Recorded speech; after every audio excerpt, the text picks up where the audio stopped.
You claim that you hate it, so why do you create it? Drama. Lying and deceiving, cheating and deceiving. Drama. It's a bipolar vortex boogie. Yes, yes, yes, yes. It's a bipolar vortex boogie, boogie, boogie. You're falsely positive and you're positively false.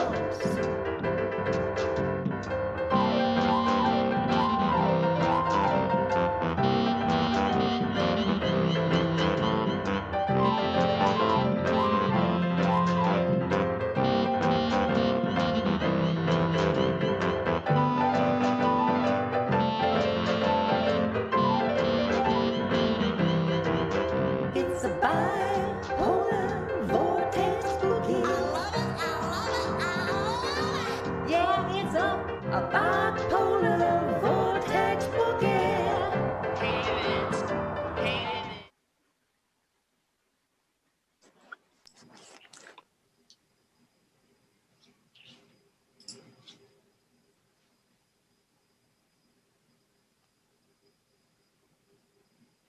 Well, good evening and welcome to this production of A Hand of Talons from Porkfilled Productions. My name is Roger Tang. I'm executive producer for Porkfilled Productions. And we also have. Well, I'm Maggie Lee. I'm the playwright. And I'm Amy Poisson. I'm the director. But before we begin, I'd like to take a moment of silence to commemorate the passing of Ruth of the indomitable RBG.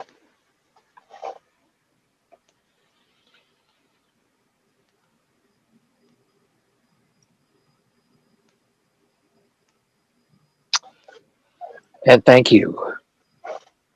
Now, let's talk about the show a little bit. Maggie, why this story? What's different about this story that this time around?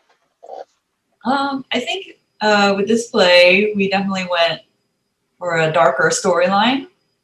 It's not quite as like happy-go-lucky adventure, excitement play, but instead we kind of went into a little bit of the dark side of this like steampunk city, New Providence. And the play was written because of a mention of a character in Tumbleweed Zephyr of Wilhelmina Yao, who is the head of the Yao clan, and she is just they talk about her a little bit about how terrifying she is, and everybody just sort of gasps when they hear her name, and she's just like, she might be behind you, we don't know. And so like so I got really interested writing Zephyr, like, who is this woman and why is she so scary and what happened to her that she became this like terrifying crime boss. And so this play is about the origin story of Wilhelmina Yao and how she transforms into this place of great power but also great darkness. Yeah. Oh. That's sort of a trait you sort of have. You sort of take bits and pieces from your previous scripts and expand them, but not in the expected way. No direct sequels, but they're all little. Yeah. None of these were planned. I'll tell you. Like, I just wrote Clockwork Professor, and I was like, okay, that's great. And then I think I just liked the world so much that I was like, I wonder what these like side stories are that are helping make the world so alive. And so, yeah, and that's how it just sort of builds and builds and builds. And so, all three plays were not planned to be that way, which I don't know if you're supposed to admit if you're a playwright. I'm supposed to be like, yeah, I have all this great master plan. I did not have a great master plan. No plan. Not the right plan. You made your own fan fiction. I know. I fan fictioned myself. That's exactly what it was. So it's really organic. Yeah. It grew very organically. Yeah. And there's still some stories from New Providence that I'm like, what happened to Mr. Yoshimori? Why did he get arrested? Who's Dr. Kanako? And why did she, what's she doing out west? And so there could be more plays, but right now there's three because rule of threes is good. and it creates order in the universe that people Okay. Well, can you tell us, how the setting of the story came about? Yeah, I don't know. It's sort of like they're talking about this underground like crime element to the city. So I just started thinking of like big cities and how there's always like sort of the underbelly of like not legal activity that is happening, but that these people are still people and they still have like families and they still have loves and struggles and all the same things everybody else has, and like it's just sort of like what your perspective is on your own personal world. And so yeah, so I decided to sort of go on the underground path, and Theater Off Jackson was a great venue for this because it is literally underground, and also it just has this like feel of history. I don't know who's been to Theater Off Jackson, but you go down the stairs and you have to know where the door is, and like, and then when you're down there, it's just like this like magic lobby, and it's like beautifully lit and orange, and it's like, what is this down here? And it's like this whole other thing that you would never think of when you're up on the sidewalk. And so I kind of like this idea of like, there's something under there. And there's these huge posts in the middle of the theater. And it's holding up like the building above you, and like, yeah, it's just also a very Lovecraftian theme, by the way. It's like the stuff that's underneath that you don't really know what's happening. And so I think that's my thing right now is like, what is happening under there that you don't see? And it also fits into the multicultural aspect of the international district, doesn't it? Yeah, I think it was a really good fit for the production and also for Porkfilled because we had such a great multicultural cast. Yeah, not just Asians, but Caucasians and and South Asians and that sort of thing. So yeah. Which when Amy and I were talking about the show, we agreed that we wanted to go that route rather than just be like an all Asian show or all anything show. We wanted to have it be this feeling that was like familiar but not familiar. So it's like you're kind of playing with expectations of what you think, culturally, but it's like a whole other culture because it's New Providence. Yeah, because basically, even though you have the last name Yao, that doesn't mean we can't use actors who aren't East Asian. So yeah, because it's not Chinese. We're not Chinese. We're just in this like strange new world where we have like different. I don't know. And it gives. I feel like it gives actors of color an opportunity to like feel like, I don't know, it's just like it's an ensemble, like we all make up this world together. We're creating this new thing together, which I think is a new thing that we don't do in plays a lot. So yes. And surprisingly enough, this is your first female protagonist that you wrote? Yeah, my first female protagonist for New Providence, and I think we picked a good one because she's really interesting. Amy, was there anything you want to say about like our protagonist? About Wilhelmina or about is there anything drew you to her? Oh God, I was so delighted when Maggie said that she was going to go down this path.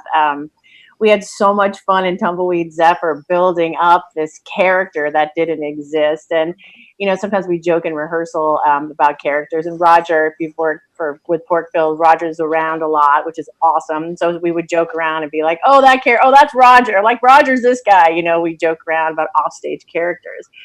And so to have one come to life in such a delicious way, I love female characters that are messy, that are not the typical kind of women that we see in theater.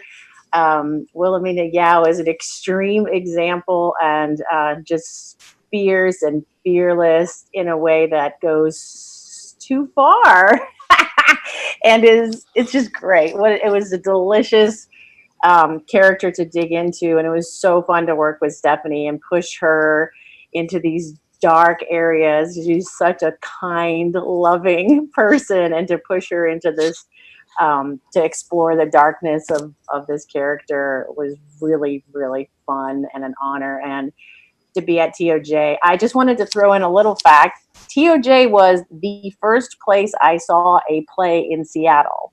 Oh, what? Ever. Ah, cool. 1997. So Suburbia was the play. Kip Fagan directed it with Printer's Devil. So shout out to TOJ from way back in the day. Okay. Yeah, so delicious. Loved it. Everything about this play was amazing, and so many great female characters. Since that's my The entire crew, I mean, the entire cast was a joy to work with. They were just fabulous. yes. And them and the design team was great. Particularly Jocelyn Fowler, costumer. She was nominated for a Gregory for and won it. So it's like that gives all of us on Porkfilled a little bit a reason to swagger about that. So Yeah, you love the costumes on it. Yeah, and the set, Brandon's set was so great because what a challenge to create in the soundscape, to create a whole world like behind. Well, I guess I shouldn't give it away too much, but there's a whole world back there. It's like you're in a room. It all takes place in one room, but there's a world that you know is out there. Yeah. Based on I thought it was great too. The design elements on the show were like. Yeah. I can't wait to see it. So, well, let's get to it then. Great. And we'll see you I will see you at intermission.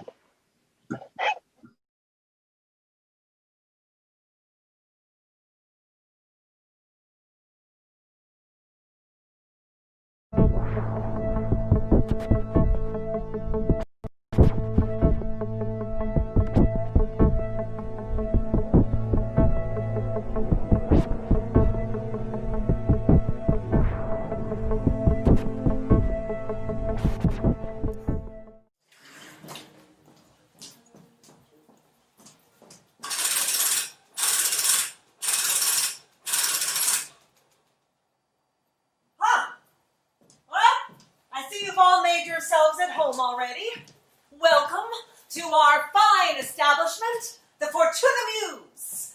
We deal the luckiest tables and pour the stiffest drinks in all of New Providence. The folks here are all scoundrels, but we run a clean table and don't ask for no trouble. And a bit of friendly advice, all them noisy, jangling gadgets, the ones that take the photographs, the Yao clan don't abide anyone keeping a tally on their business. So if you don't want to be booted out for being a royal guard informant, you'll want to put those away right quick. And speaking of the clan, we are honored to have an elder of the Eastern Yao with us tonight. Is there let's see, Ed Matuski of the Tarot of Brass and Steam out there? Here. Well, hello. Please accept this small token of the New Providence family's loyalty and devotion. Oh, here's your name for you, just in case you forget it. To the old country. So, enjoy your visit, and don't be stingy with those guineas at the bar. The Fortuna Mews will be open for business until May 21st, so please tell all your acquaintances to come on by and try their luck. Now, if you'll excuse me, some of us have work to do. Wilhelmina! Time to get up, lazy bones! It's almost noontime it is! I ain't fooling, lass, do you hear me? Wilhelmina! Sleeping like the dead as usual. Well, can't say I didn't try.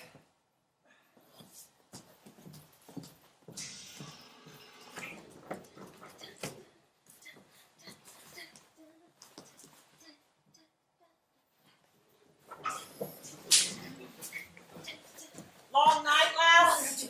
Barney, you nearly scared the jewels out of me. Ain't you a little old to be sneaking back to your room after staying out all night? Excuse me, last I heard, I make the rules around this joint, and I'm not sneaking. So why all the creeping about through that bookcase? I just thought, what's the point of having a secret door if you never use it? Oddly, that makes some sense. And I'd hate to wake up Matthias. No. He's asleep at the front door like a little angel. Why you're paying that that 20-stone angel to snooze at his guard post is beyond me. At least he's not always nipping away at my private bottles like some folks I know. Isn't it a bit early for that? Never so. It's good for you. Just the thing to tone you up after a long night of wandering the streets. I wasn't wandering.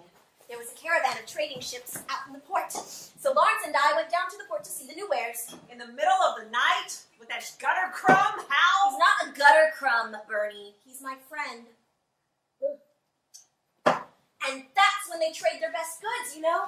After the customs officers are tucked away in their warm beds. What I don't know is why you had to deck yourself out in that flashy dress to go poking around some leaky old cargo ship with just a friend. Well, we also happened upon some exclusive revelries aboard one of the steamers. I don't know how he does it, but dear Lawrence managed to slip us past all the port guard posts and into the thick of the party. What a rumpus! I just love that Eastern music. It has such a kick to it. Oh.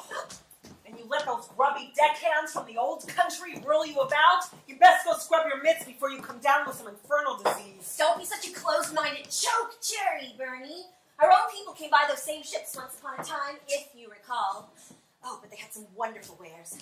Fine lace and carved ebony and the most delightful distilled liquors. One of the passengers taught me this absorbing new game played with 10-sided dice. Dagon dice, it's called. We should see about getting that in for the club. It'll be a huge smash, I'm sure. I'll pickle my hand in boiling oil before I roll any of those heathen games in here. I had a bit of beginner's luck last night myself and won this little trinket for my pains. I believe it will look lovely with your dress. Huh. Made of tin and paste, I suppose. Could be, but it's still pretty, don't you think? Let's see it on you. Well, ain't terrible. But likely to rub a stain on my dress.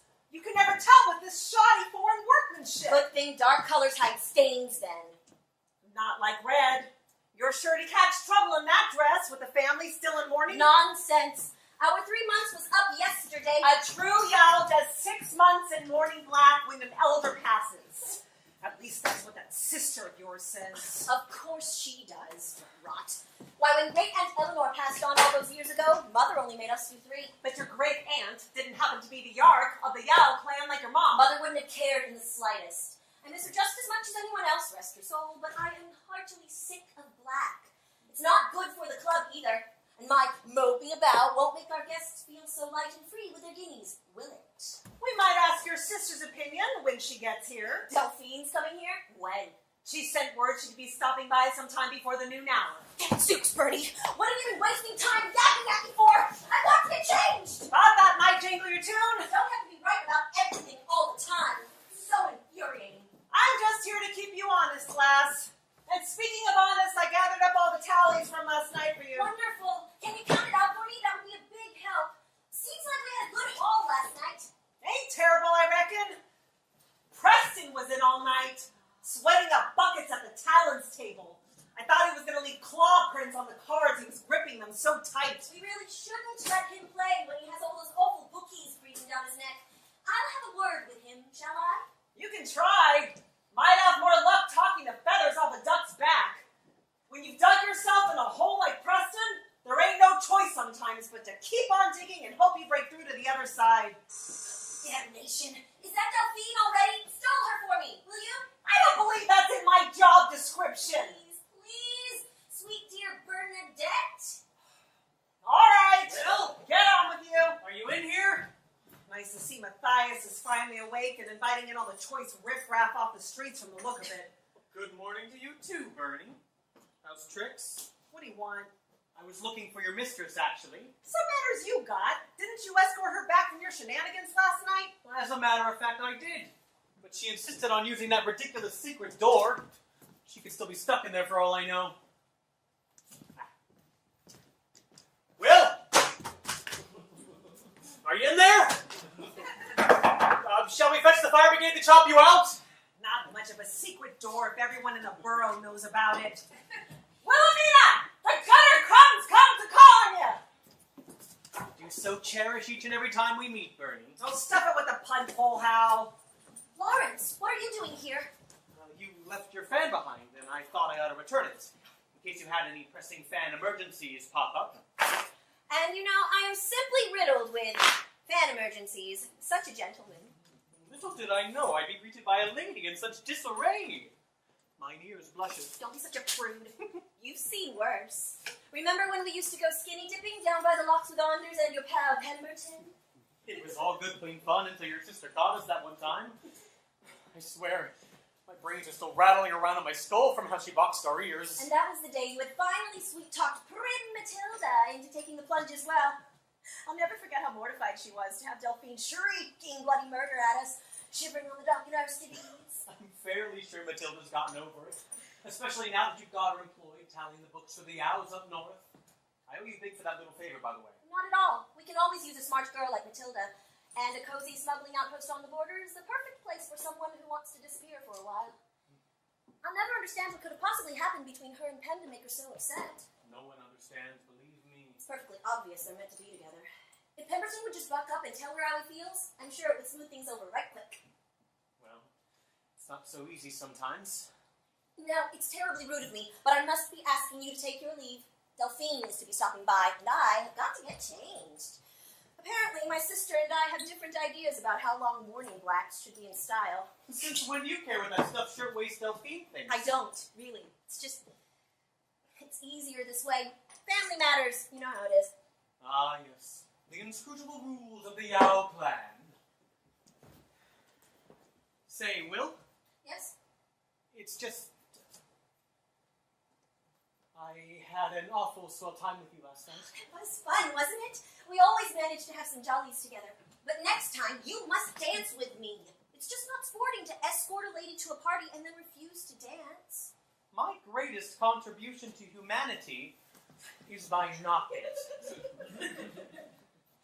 But I'm sure there are plenty of other hijinks we can amuse ourselves with. Perhaps we can do it again soon. Of course. I always have time for old friends. Did you say something, Bernie? Nope. I just realized I carried a 2 instead of a 3. Pop by the club sometime soon, will you? I'm dying to try out that new dice game we learned last night. You know I never gamble with my money, Will. Only my life. You never do anything fun. One day, we'll change that.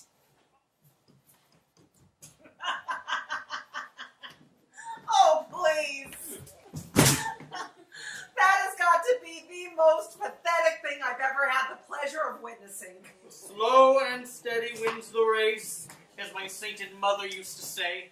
You wouldn't recognize your mother from a crack in the cobblestones. I don't like you, Hal, but I'll tell you this for your own good. Give it up now.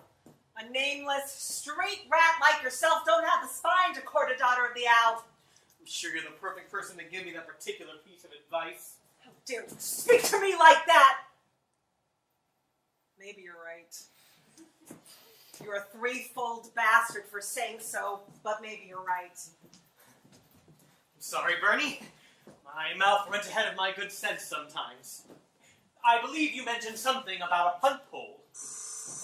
That'll be Delphine. You'd best shove off, Guttercrumb. Lawrence! Where are you dashing off to?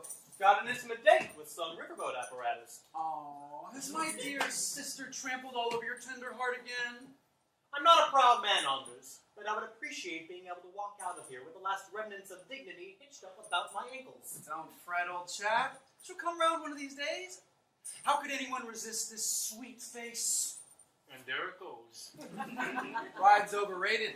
Look at me. I managed to survive quite nicely without it. Delphine always manages to get me. It's a good thing we don't care what other people think, isn't it? Quite. Say, how's business going for you? Same as Rain. Selling a bit of this, buying a bit of that. Gotta lead on something juicy. Might do. If you got a free moment later this week, come by and meet me here at the Fortuna. I have a little idea I could use your help on. Just something to mend me up. I always have time for business. Or old friends. Point taken, Bernie. I'm off. I don't believe your sister invited you to partake of her refreshments. That's never stopped you, has it? You'd best show your elders some respect. I only show respect to those who do something to deserve it. And in your case, I'm still waiting to pass judgment. Plenty of judgment's been passed on me by this damned family already. You and me both. I'll drink to that. Delphine, so nice of you to... Oh, it's just you.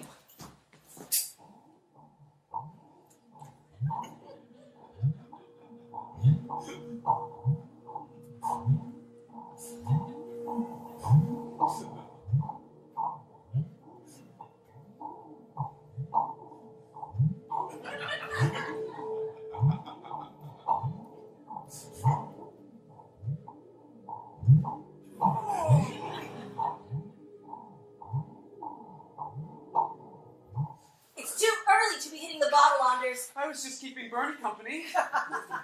This brings back memories, doesn't it? Just like the old days, when we used to run over here after our lessons. Uncle Firo would let us hide out, sip sherry, and play penny pot talons all afternoon. And swindled us both out of our allowances more than a few times, dear old geezer. And then Delphine would come marching over to fetch us for supper and ruin everything. Where is Her Majesty, anyhow? On her own time, as usual. Any idea what the big news is? Not a clue. Probably something we've done that is terribly disappointing, I'm sure. When she wants to scold us properly, she makes us come over to the house. You're sure to catch it in that outfit, though. Why? Isn't it fetching enough? Surely. But not a proper black. Oh, please, Mina. The morning ended yesterday, didn't it? Don't you start. Anders, you know Delphine gets her hackles all aflutter over these kinds of things. It's utter nonsense. 3 months is plenty. I perfectly agree. But let's not start this day out with a squabble, please. Then how about a little wager? A hand of talons, perhaps? Well, what's the pot? If you win, I'll change my jacket to a more suitable black. And if I win, you go put on that shocking red dress you're running around town in last night. How did you know about that? Brother has a sixth sense about these things. Fine. I'll deal. The game is 5 card talons. Vulture's Wild.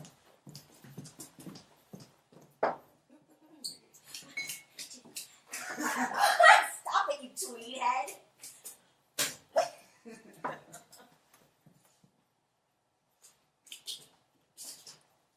I'll take 1 card. All right. I'll take 3. 3 cards? Poor Mina. You must really have a terrible hand. Just try me. I learned to bluff from the best. I could read you like a fat man in the sandwich board. I think I'll up the stakes. If I win, you have to surprise Lawrence with a pretty little kiss the next time you see him. Oh, the child? Fine. And if I win, you do the same. Fine. I'll hold. I'll take another card. What's your hand then?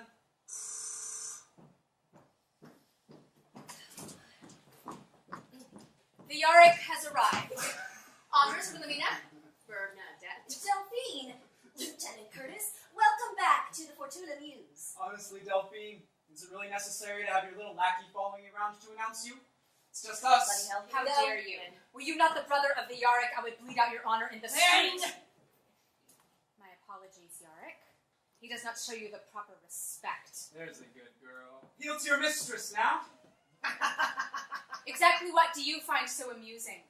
Nothing, Pup. It seems I just misplaced a fraction. Would anyone care for some refreshment? Tea, perhaps? Yes, tea would be adequate. Lovely. Bernie, would you be so kind as to put on the kettle for our guests? Gladly. It's getting a little too crowded in here for my taste.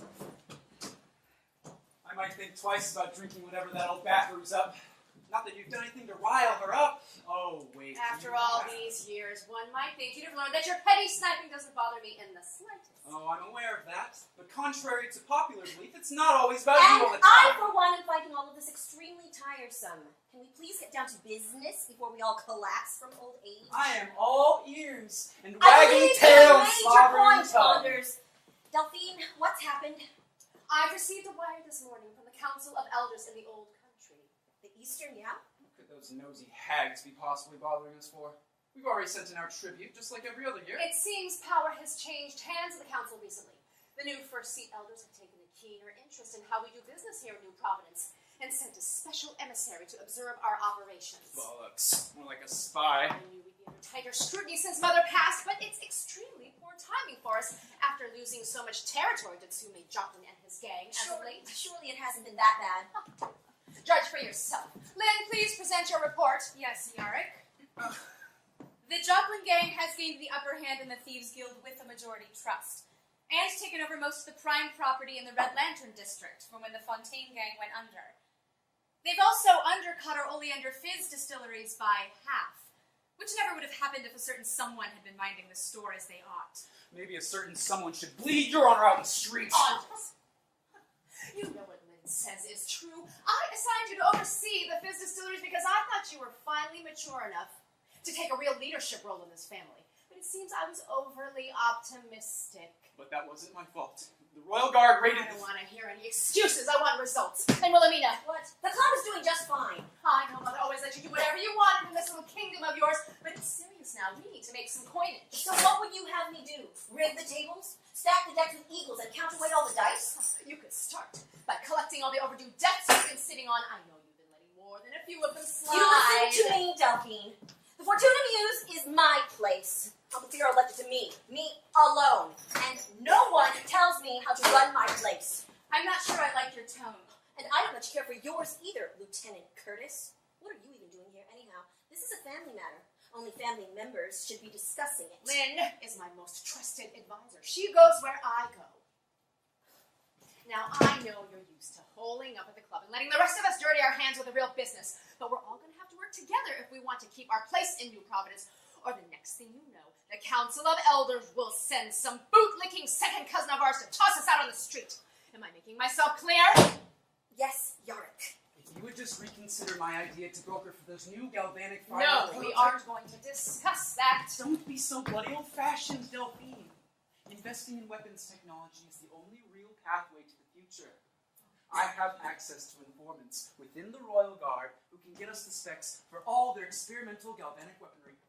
Once we set up the distribution, everyone in the city will be forced to come to us to keep up with the latest killing goods. We control the whole market. I said no. But you're cutting us off from a whole slice of the pie. We're going to have to strike first this time if we're ever going to get a leg up on those Joplin bastards. They'd certainly never hold themselves back out of some simple-minded squeamishness about the crown. There's a difference between squeamishness and prudence. Our unspoken agreement with the Royal Guard has always allowed us to mind our own business in the city. But once you steal from them, all bets are off. If those Joplin thugs want to try their luck on such a foolish endeavor, then let them suffer the wrath of the crown. But I will not allow you to risk the safety of our clan on some reckless stunt. Don't talk to me like a child. I'm the man of this family. Maybe once you start acting like a man, I'll start treating you like a child. I don't want to hear about it again. Understood? Yes, Yarick. Good. Now, I need to get down to the port to greet our new guest. He came in on the Eastern Trade Caravan last night. He was with the trade caravan? I want you both to be on your best behavior for as long as he's in the city. We just need to impress that bastard enough so he'll go back home full of glowing reports about how well we're all doing here. Understood? Yes. Fine. We'll be having a special luncheon to welcome our new visitor. Be up in the house in an hour to attend. And for the love of the foodie Anders, go put on more suitable attire. Let's go, Lynn. Yes, Yarick. Leaving so soon? What a shame to miss the tea. Perhaps another time. Let me show you out then.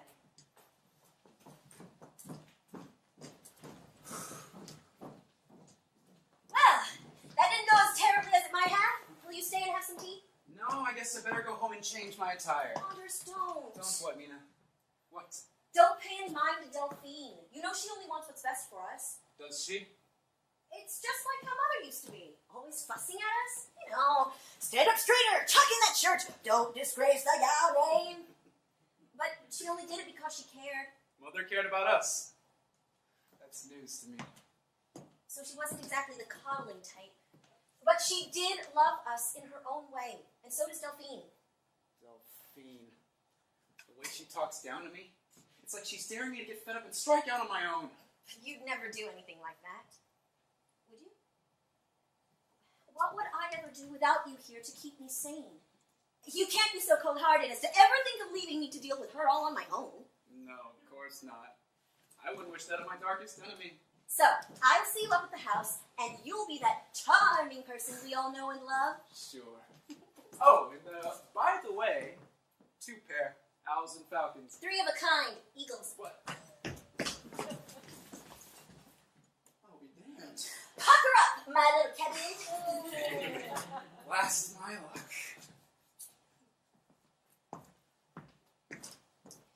Where's the tea, Bernie? I'd sooner gnaw my shoe than fix anything up for that gilded sham. I know you and Delphine have your issues, but she still deserves your respect. She is the Yark of the family now. She's no real Yark. The last real Yark we had was your grandmother. I'm sorry to vex you, lass, but I'll speak plainly. Your ma was just a bully. Bernie! We both know it's true. She never cared two bits for you young ones except for how she could use you to serve the clan. And she bullied everyone around her into towing her line. That ain't no way to lead. But your sister's even worse. Weak as tepid milk punch. What are you talking about? Delphine's as steely as they come. Maybe so on the surface, but inside, she's just a coward. She ain't no real leader. And them Joplins, they can smell it on her. That's why they've been swarming as of late. Blood in the water, lass. There's some kind of bedevilment in the planning. Mark my words. Oh, Bernie, you're always seeing bedevilment wherever you go. Mother, dude, what is it now?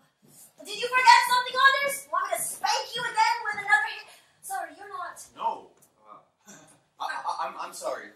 The nice young man at the door let me in. Oh, he did he? Bollocks. Oh, Damn your dim-witted eyes, Matthias! sorry? Did you need to come over there and show you how to do your job with my boot in your behind? I didn't mean to get anyone in trouble. Wait! I recognize you. You're the fellow from the ship, aren't you? The one who showed me that jolly good dice game last night. Yes and no. You are Miss Yao. Wilhelmina Yao. How perfectly scrumptious it is to see you again, Mr. I don't think I caught your name last night. It's Kenzo. Kenzo Yao. Oh. Oh! Mother! I'll go put the tea on, shall I? For two? Mr. Yao, please accept my Please deepest call me apologies. Kenzo. Kenzo, then. We were only informed today of your arrival in New Providence. Delphine's gone to meet you at the port, and you're here. Oh, bugger. I mean, bloody hell. I mean, darn it. Please. Accept my apologies for deceiving you. It was most unmannerly of me. I knew who you were, of course, but it seemed awkward to try to explain myself at the time. It's quite all right. I just wish I hadn't acted quite so uncultivated last night. No, you were great fun. Makes me wish I could have stayed nameless for a few more days so we could have more pleasant times together. There's no saying that we can't, except... Except, I'm sure you are under strict orders to keep me at a polite arm's length. Am I right?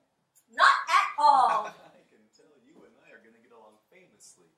Listen, I don't know what you've heard about me, but I'm not the boogeyman. I'm the fifth son of a third-seat elder. Hardly a force to be reckoned with. I think the council chose me because all the other sons of Yao have legitimate occupations, while I was more than happy to be overlooked and left alone with my music. Music? You play? A bit, yeah. The harpsichord and the bass fiddle. How wonderful. You must play for me sometime. I just adore the Eastern music. I will. If you promise that we'll be friends. Agreed. But just don't give me away to Delphine. She'll have my hide for sure. Your sister, yes, I had heard she was a bit more, traditional. Oh, she's been a true pillar of strength for us since Mother passed. There isn't anyone more suited to be the Yarick in New Providence. Then I look forward to meeting her. And I swear, I'll frown thunder in your general direction and pretend you're, quite a stranger to me. Much obliged, sir. Who the bloody hell is that? We're closed, Hodge. Go on home. But I just need to talk to Wilhelmina for a minute. Wilhelmina! We're in the bloody shed, Hodge. I told you the lass is occupied. It's all right, Bernie. If you would just excuse us for a moment. Of course, perhaps I might trouble you for that tea. What a splendid idea. If you don't mind, Bernie. Come along, then.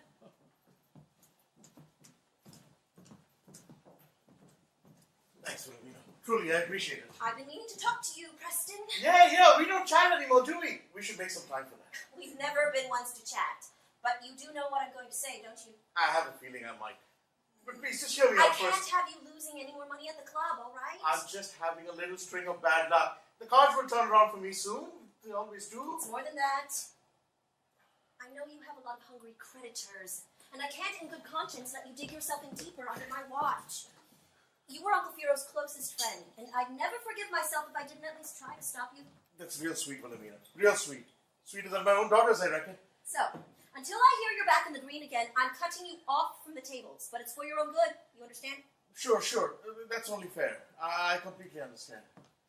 Now, what did you want to talk to me about? It's just... I was hoping to ask you for a loan. Great galloping thunder turtles, Preston! Have you even been listening to me? Yes, of course, but I just don't know what else to do. Every single one of them sharks is calling in my chips, all at once. I just don't have the ball pointers to stall them anymore. If I don't produce some shiny soon, I'm spinning fish face. And meanwhile, the missus has got the touch of tropical influenza, and I've got the physics bills, as well as missing time on the factory line to care for her. My own children don't care two bits about the predicament we're in. Not even to spare a few hours to care for their own mom. What am I supposed to do? I don't know. Please, Wilhelmina, I just need you to loan me a little flush of gold. Just enough for me to stave off the worst of them. I promise. I'll swear off the tables and take a second shift at the factory until I'm paid up. You know I'm good for it. Well, if I do lend it to you... Oh, blessed girl, you'd have my undying... If I do, will you swear to me that you'll use the money to pay off your debts directly? Yes, whatever you say. I swear it on my dear mom's grave. Then all right. Just this once. Oh, thank you so much. You've got a good heart there, Wilhelmina. Old Peter would have been proud of you, rest his soul. I'm sure he would. Now, how much do you need? Oh, just a pittance, really. Say in the neighborhood of 50 guineas? 50 guineas? What have you been doing? Spinning gold into fairy floss? If you can't spare it, I understand. I'll take whatever you can get me. It's best if you pay off as much as you can up front. 50 guineas it is. Pardon me. Yes? We're nearly finished here. I am so sorry to intrude, but I seem to remember that there is a luncheon being thrown in my honor, and I'm sure I've caused enough trouble already with my disappearing hat. No doubt Delphine is throwing a fit looking for you. Here you are, Preston. Bless you. You saved my life, you helped. Just pay me back as quick as you can, and no tables, right? Now, get on with you. All right. Goodbye, and thank you. Good day. Ma, you're quite the popular young lady, aren't you? Who was that? He's an old patron of mine who's had a bit of bad luck. He just needed a friend to help him out of a tight spot, is all. Oh. Well, perhaps I might look forward to enjoying the same level of friendship. I mean, who knows what sort of tight spots I might find myself in the big city. I'm just a wide-eyed bumpkin from the old country, after all. Well, we'll see about that. Shall we go? It would be my pleasure.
To greet the Yarick.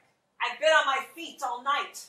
I wouldn't stand if Her Highness the Lady Sophia herself were to march in here with a choir of mechanical archangels. I see you're still indulging in that colorful imagination of yours, Bernadette. I'm looking for Wilhelmina. She ain't here. Goodbye. You know where she is? Might do. What business is it of yours, I'd like to know? This is a fruitless endeavor, Yarick. The stubborn old sow won't help us. For once you're speaking some sense there, pup. Bernie, I'm asking for your help. Is she with Kenzo? That's odd. Did I imagine you were asking for my help? And why in the blue blazes would I exert a fart of effort to help you? I know we've had our differences in the past. Differences? Is that what you call it? I'm not here to argue semantics with you. Let's talk about differences. Firstly, your precious ma outcasts me from the Yaos for daring to marry outside the family, a fellow who happened to run with the Martillo gang. I was a true daughter of the Yao. Risked my blade plenty on that dirty work you like to go on and on about. But when I begged the Yarick for an ounce of compassion, it all got thrown back at my face like a wet rag. You were well aware of the consequences, Bernadette. I ain't finished speaking. Next, you decide to crush the Martillos out of existence. Not because there weren't plenty of good work to go around for everyone, but because you wanted to prove yourself a big shot. once you came of age. It wasn't personal. It was just business. Not personal. My husband and his kin end up floating face down in the river, and you don't call that personal? I was left alone with nothing but the clothes on my back. If it weren't for Wilhelmina... Yes, Wilhelmina. Tender-hearted Wilhelmina. It's so easy for her to act the simpering fool when no one expects any more from her. Call it foolishness, but I call it a debt I can never repay. So you'll forgive me if our little differences make me inclined to ask you and your lapdog to leave me be. Counting on that debt to make you see beyond our past troubles. I know you care about Wilhelmina and you only want what's best for her. I don't think this flirtation with Kenzo is wise, and I'm almost certain you agree. Might do. She's with him now. How often has he come by? Every night this week. And where do they go? Out and about. Showing him the city, I suppose. She don't tell me where, specifically. I see. I ain't telling you that as a favor. I just don't like the look of that old country mongrel sniffing around here. But the lass seems to have taken to him like a beetle with daisy cake. I must speak with her. Please tell her to report to the house tomorrow. I'll tell her, but I won't hold my breath. She'll listen to anything you have to say. She'll listen to reason one way or another. Let's go in. Yes, all right. Thank you. Don't you dare thank me. I ain't done nothing for you. All the same, you have my gratitude. You're a damned fool yourself, Bernadette.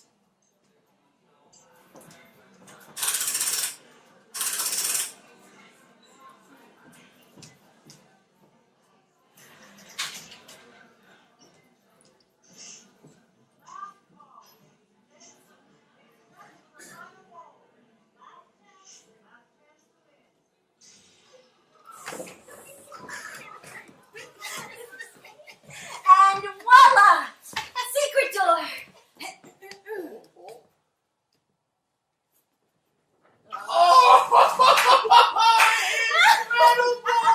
I feel like a master spy or something. You mean you're not really a spy?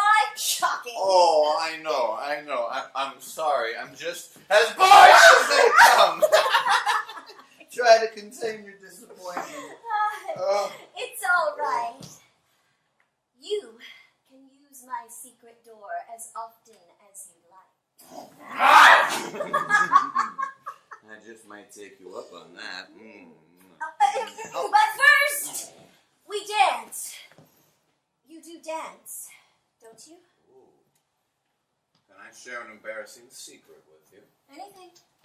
My mother made me take dance lessons from when I was 6 years old. And I rather like it. Yes. The Yao estates are very remote, you see, and frankly, there's not much in the way of amusement. So,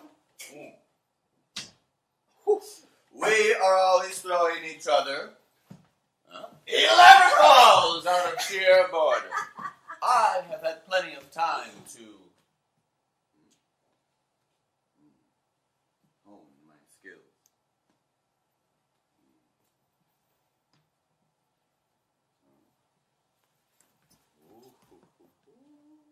You're a good partner. Thank you. Sometimes it's difficult for a lady to loosen up and let me leave. Don't get used to it.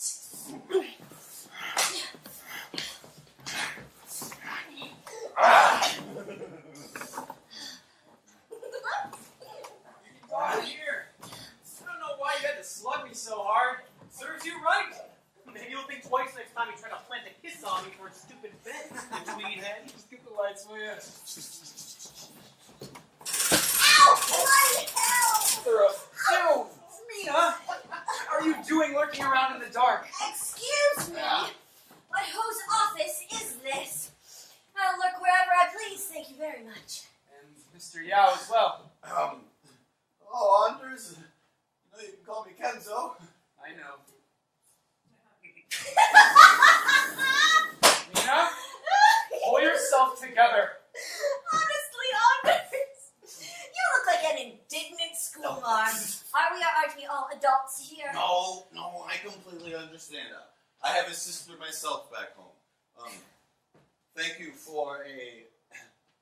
lovely evening, Wilhelmina. Good night, Anders.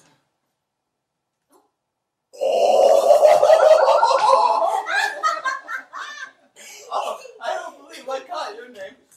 Lawrence. Oh, Wilhelmina's good friend Lawrence. Oh, I have heard so many nice things about you. We should all get together for a pint sometime, shall we? Right.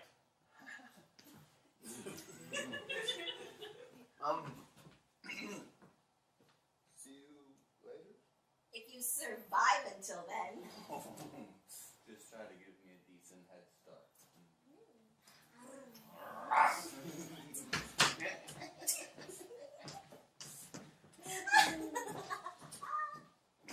Could you, Mina? That rubbish rat, Kenzo? He's not a rat. He's very pleasant once you get to know him.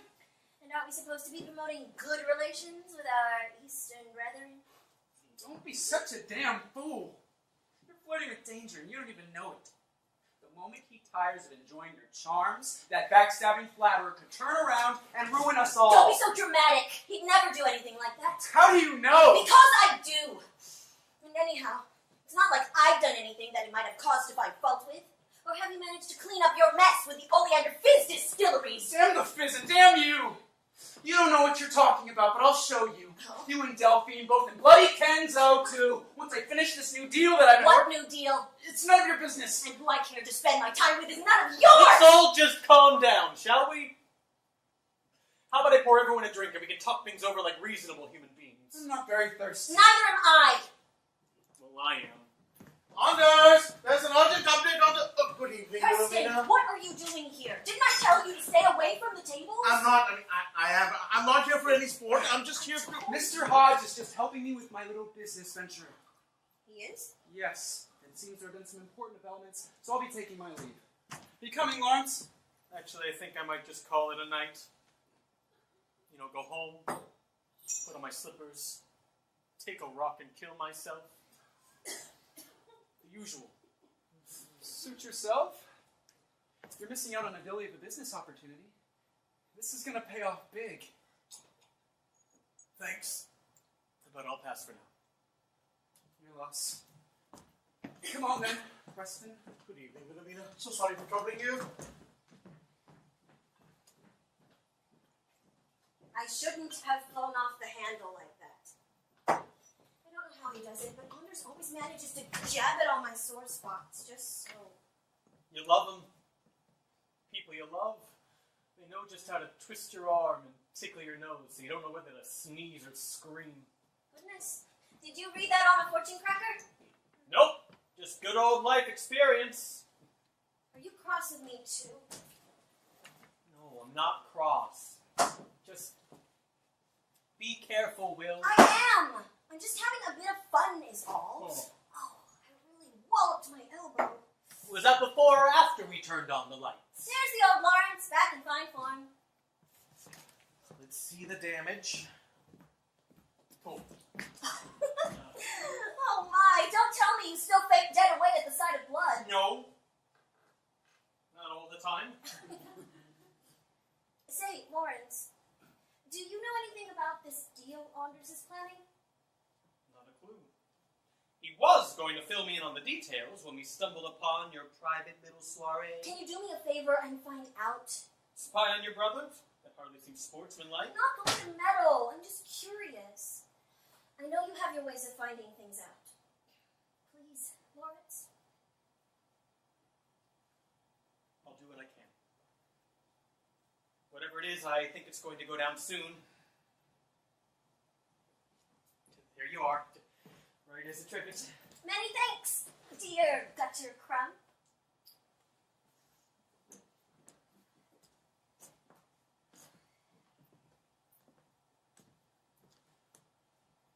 You can always count on my help, Will.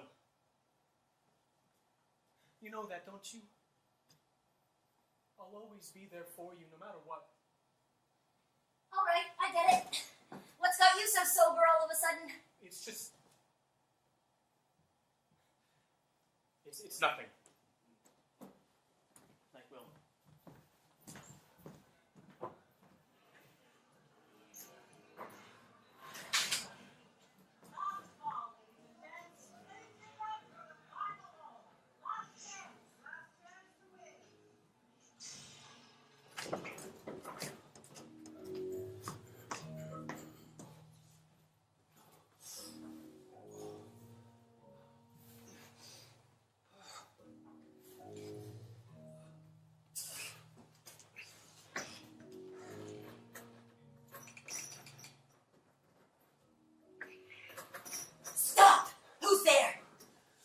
sitting down. It's only me. Anders, what are you doing here so late?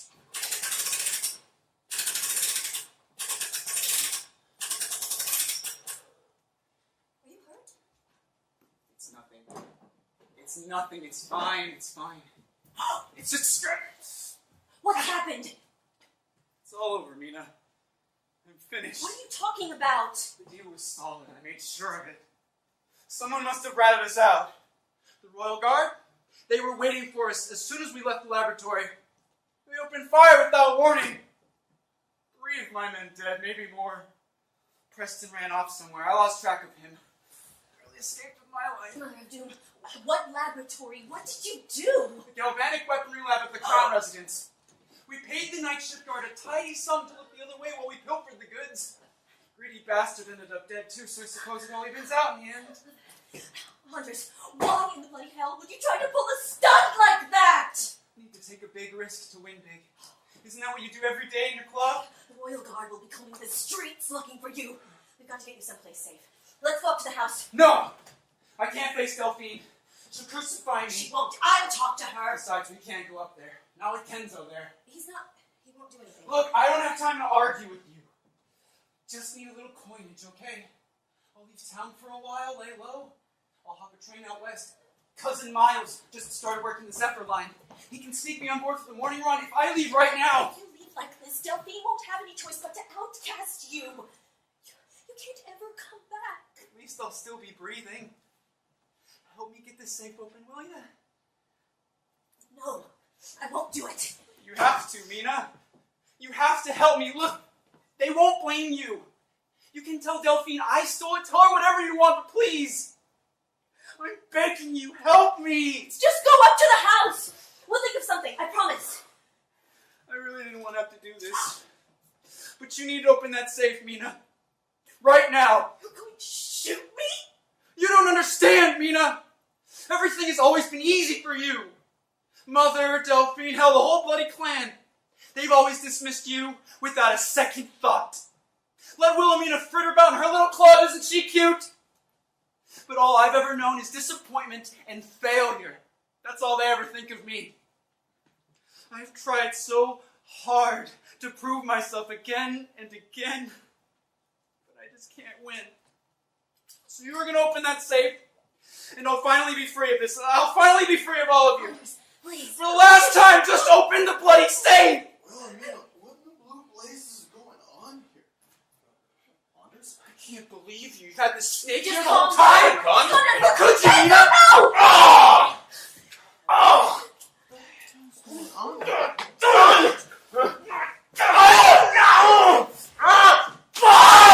Stop it! Because of you! It's all because of you! Anders! Stop this right now! I'll just wipe this rancid scum from our doorstep, and no one will be the wiser. Stop! I mean it! Anders, please! Maybe he had an accident. Maybe it's the Joplins, who knows? But at least he'll be gone for good. I'll make sure of it. No! Oh! Delphine? You're going to shoot me? Sorry. I can't believe it. Oh! No! Oh!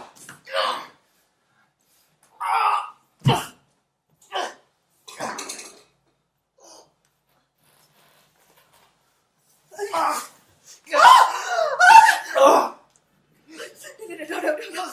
You know I never do anything to hurt you. Just to scare you. Don't, Anders! Don't you dare! I would stay. Don't! I'm sorry. I'm sorry. It's all right. I'll go fetch the surgeon. I'll go up to the house. I'll go fetch the surgeon. Anders?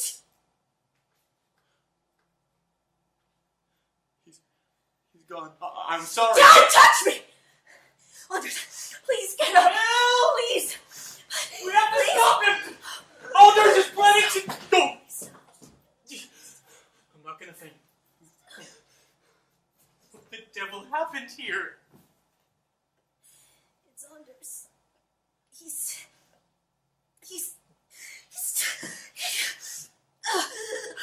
It's alright. It's alright, I got you. Everything's going to be alright. No, this is never going to be all right.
Mama, Mr. Drama. You say you don't need it, and yet you go and feed it. Drama. Lying and deceiving, cheating and thieving. Drama. Sissy, sister. Drama. You claim that you hate it, so why do you create it? Drama. Lying and deceiving, cheating and thieving. Drama. It's a bipolar vortex boogie. Yes, yes, yes, yes. It's a bipolar vortex boogie. Boogie, boogie. You're falsely positive and you're positively false.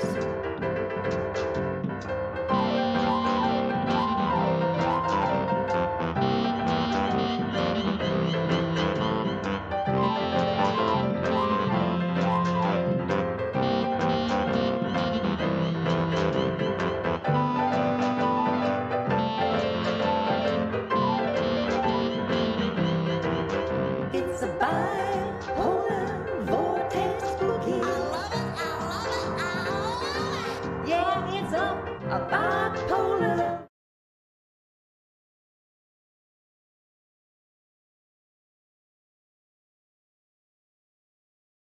Well, we've left our protagonist in a very dire situation, haven't we? And we're going to see just how she resolved that situation. But first, a commercial. At Porkfilled Productions, we produce and develop genre plays. We promote Asian American and POC artists, and we imagine fantastical, inclusive, and fun universes. We envision a bright universe informed by diverse experiences and perspectives and populated by larger than life characters where everyone's story can be heard. Now, if you'd like to see more stories like this, you can give to us. PFP is fiscally sponsored by Shunpike, and that makes your contributions tax deductible too. You can go to our donation page to contribute. Because the best way to make sure you get more shows like A Hand of Talons is donate to Porkfilled Productions. So now on to Act 2.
Up all night again, lass?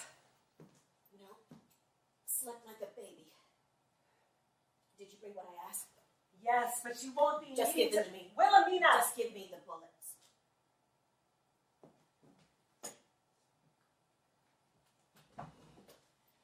The gutter crumb's been by to see you again?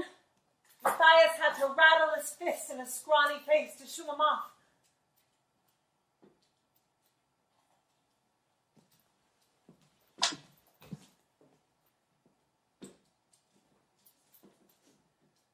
chance. Bernie, don't. Don't you shush me now. I won't let you waste away under my watch. I just want to be left alone. You've been left alone enough. You didn't leave me alone when I was lost in all my troubles, so you'll just have to bear with me returning the favor. Now give me that infernal thing.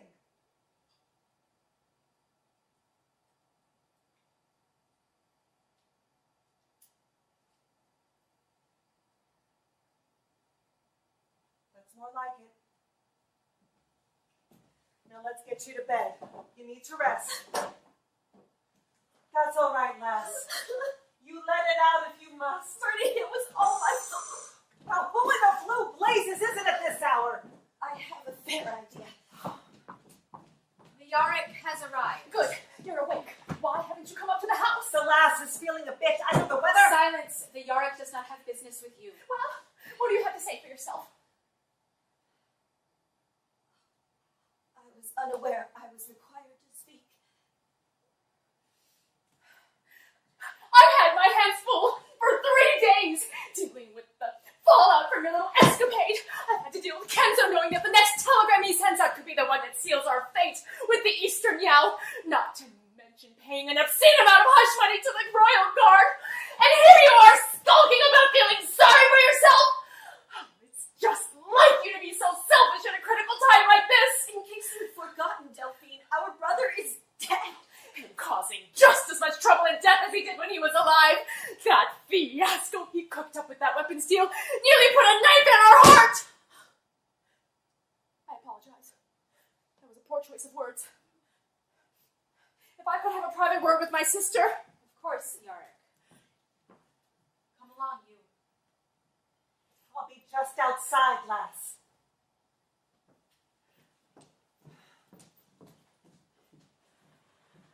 Wilhelmina, Are listen. you even human anymore, Delphine? Or is all that's left is the Yarick now? He was my brother too. Then why don't you bloody act like it? He was right there. He looked me right in the I eye. know! We can't afford to show any sign of weakness. Our position is too unstable right now. Position? Who gives a damn about position? I do, and so should you. It's the only thing we have to hold on to. We're going to have to move past this with our heads held high if we want to survive. What are you talking about? While you were holed up here, I received another wire from the Council of Elders. Their judgment is that Andres has been outcast from the family as a traitor. What he did was inexcusable, so he is no longer to be considered a son of the Yao. There will be no funeral and no mourning. Mother of Doom, I should have just helped him run. That's your burden to bear. At least I was able to negotiate to have his body laid in the family crypt and not just dumped off at some pauper's graveyard. He'll wait there for us, Wilhelmina, and when we're finally back on our own, we can have the proper rights for him. Just you and me, all right? In the meantime, he'll be that shameful thing no one ever speaks of. I'm not asking you to like it, Wilhelmina, but I'm asking you to help me, just for now. All right. Just for now. So, I need you to pull yourself together and reopen the club. It doesn't look good if we don't go on with business as usual. We'll open tonight. And another thing, Kenzo wants to speak with you. Why? What happened wasn't entirely his fault. You see, well, he asked to come here today to see you. Do you think you can manage to be pleasant? Let's just get this over with. I'll send him in. Kenzo, if you please.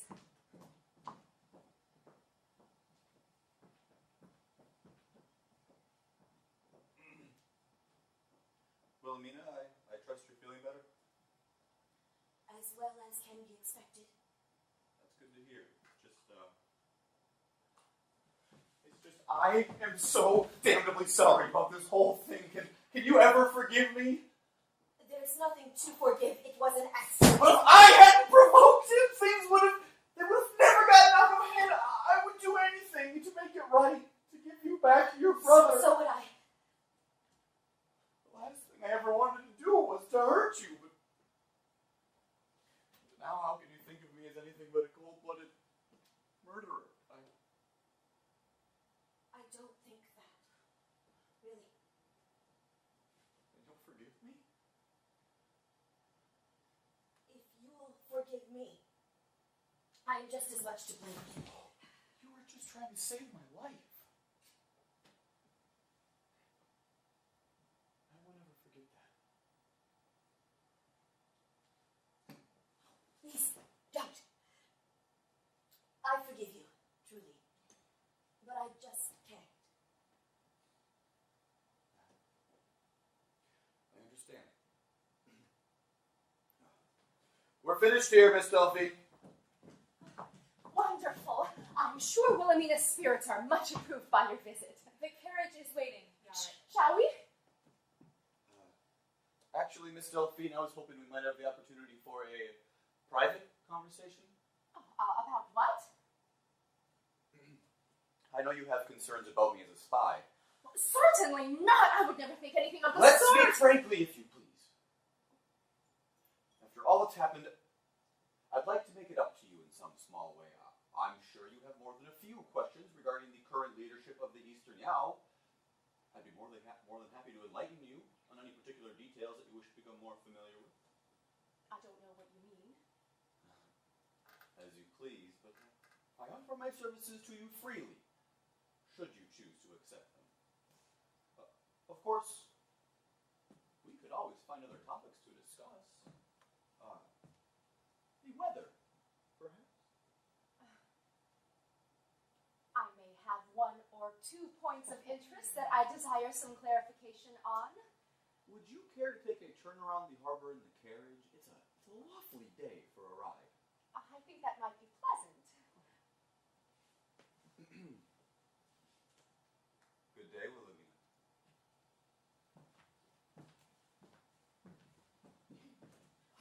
I think Kenzel and I will be taking the carriage alone. Alone?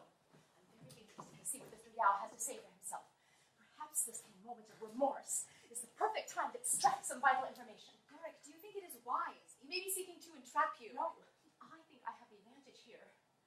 Will you be all right finding your own way back? Me? Yes, of course. Then you are excused. Thank you, Yarick.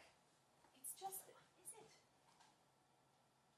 I wish you great success in your endeavor, Yarick. Expect us back by tea.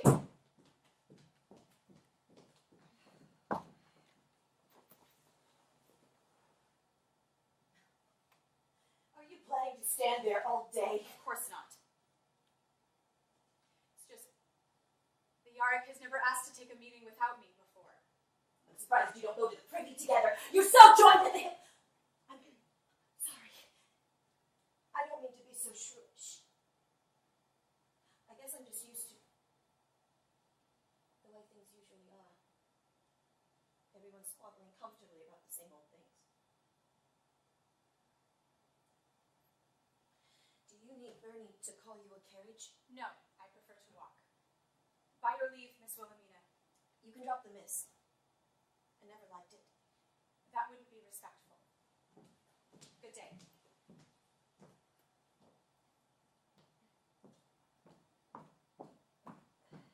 The pup seems a wee bit lost without her mistress. Bernie, I'm so tired. I know you are, lass. I'll go dry you a hot bath, shall I? That'll be a good start. Thank you. I'll be right there.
class? Can we break a Lumione coin? High roller out there, huh? I'll get it for you. Sounds like a good crowd tonight. Ain't terrible. Folks been asking about you.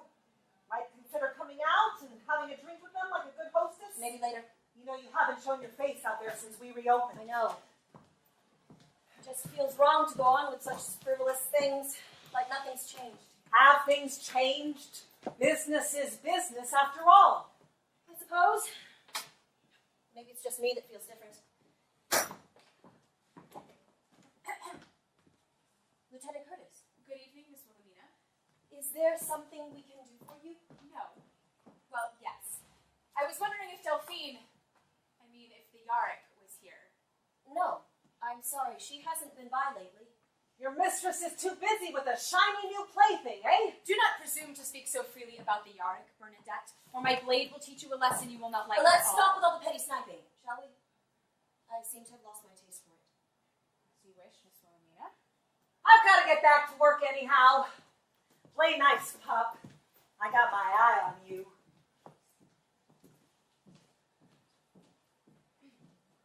It was foolish of me to have come all this way, I suppose. I'm sorry to have troubled you. No trouble. Say, I was just going to pour myself a drink. Would you like one?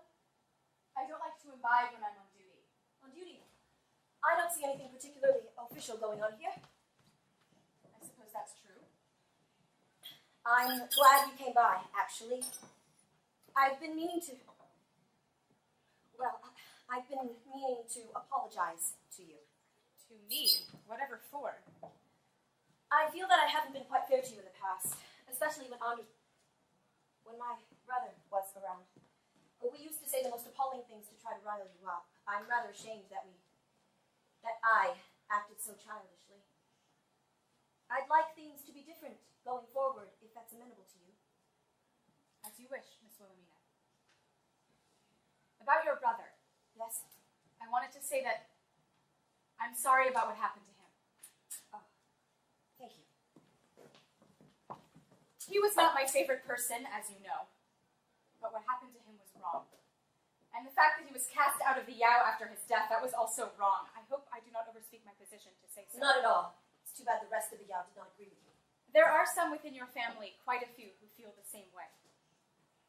I do not wish to speak ill of the Yarick, but to turn her back so easily on her own brother, no matter what mistakes he had made, in order to curry favor with the Council of Elders, it does not sit well with some. I didn't know that. It might serve you well to be more attentive to matters of the clan. There are those close to you who would gladly be your allies if you pay them heed. Allies? Aren't we all supposed to be allies? You really ought to get out of the club more often, Miss Wilhelmina. I suppose you're right.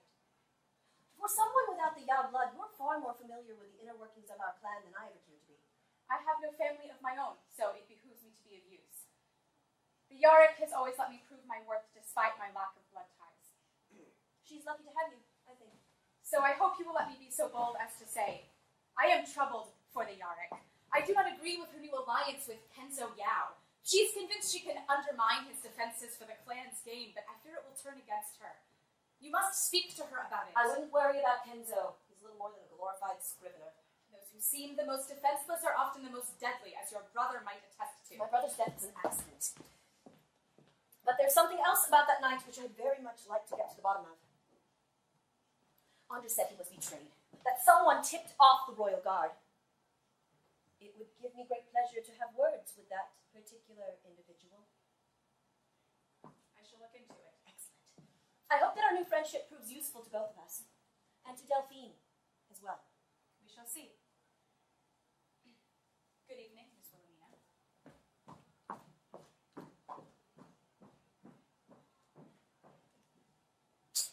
Blast and damn. Whose bloody club is this, anyhow? Deal me out on the next hand, Lonnie. Which one of you sorry bastards needs a drink?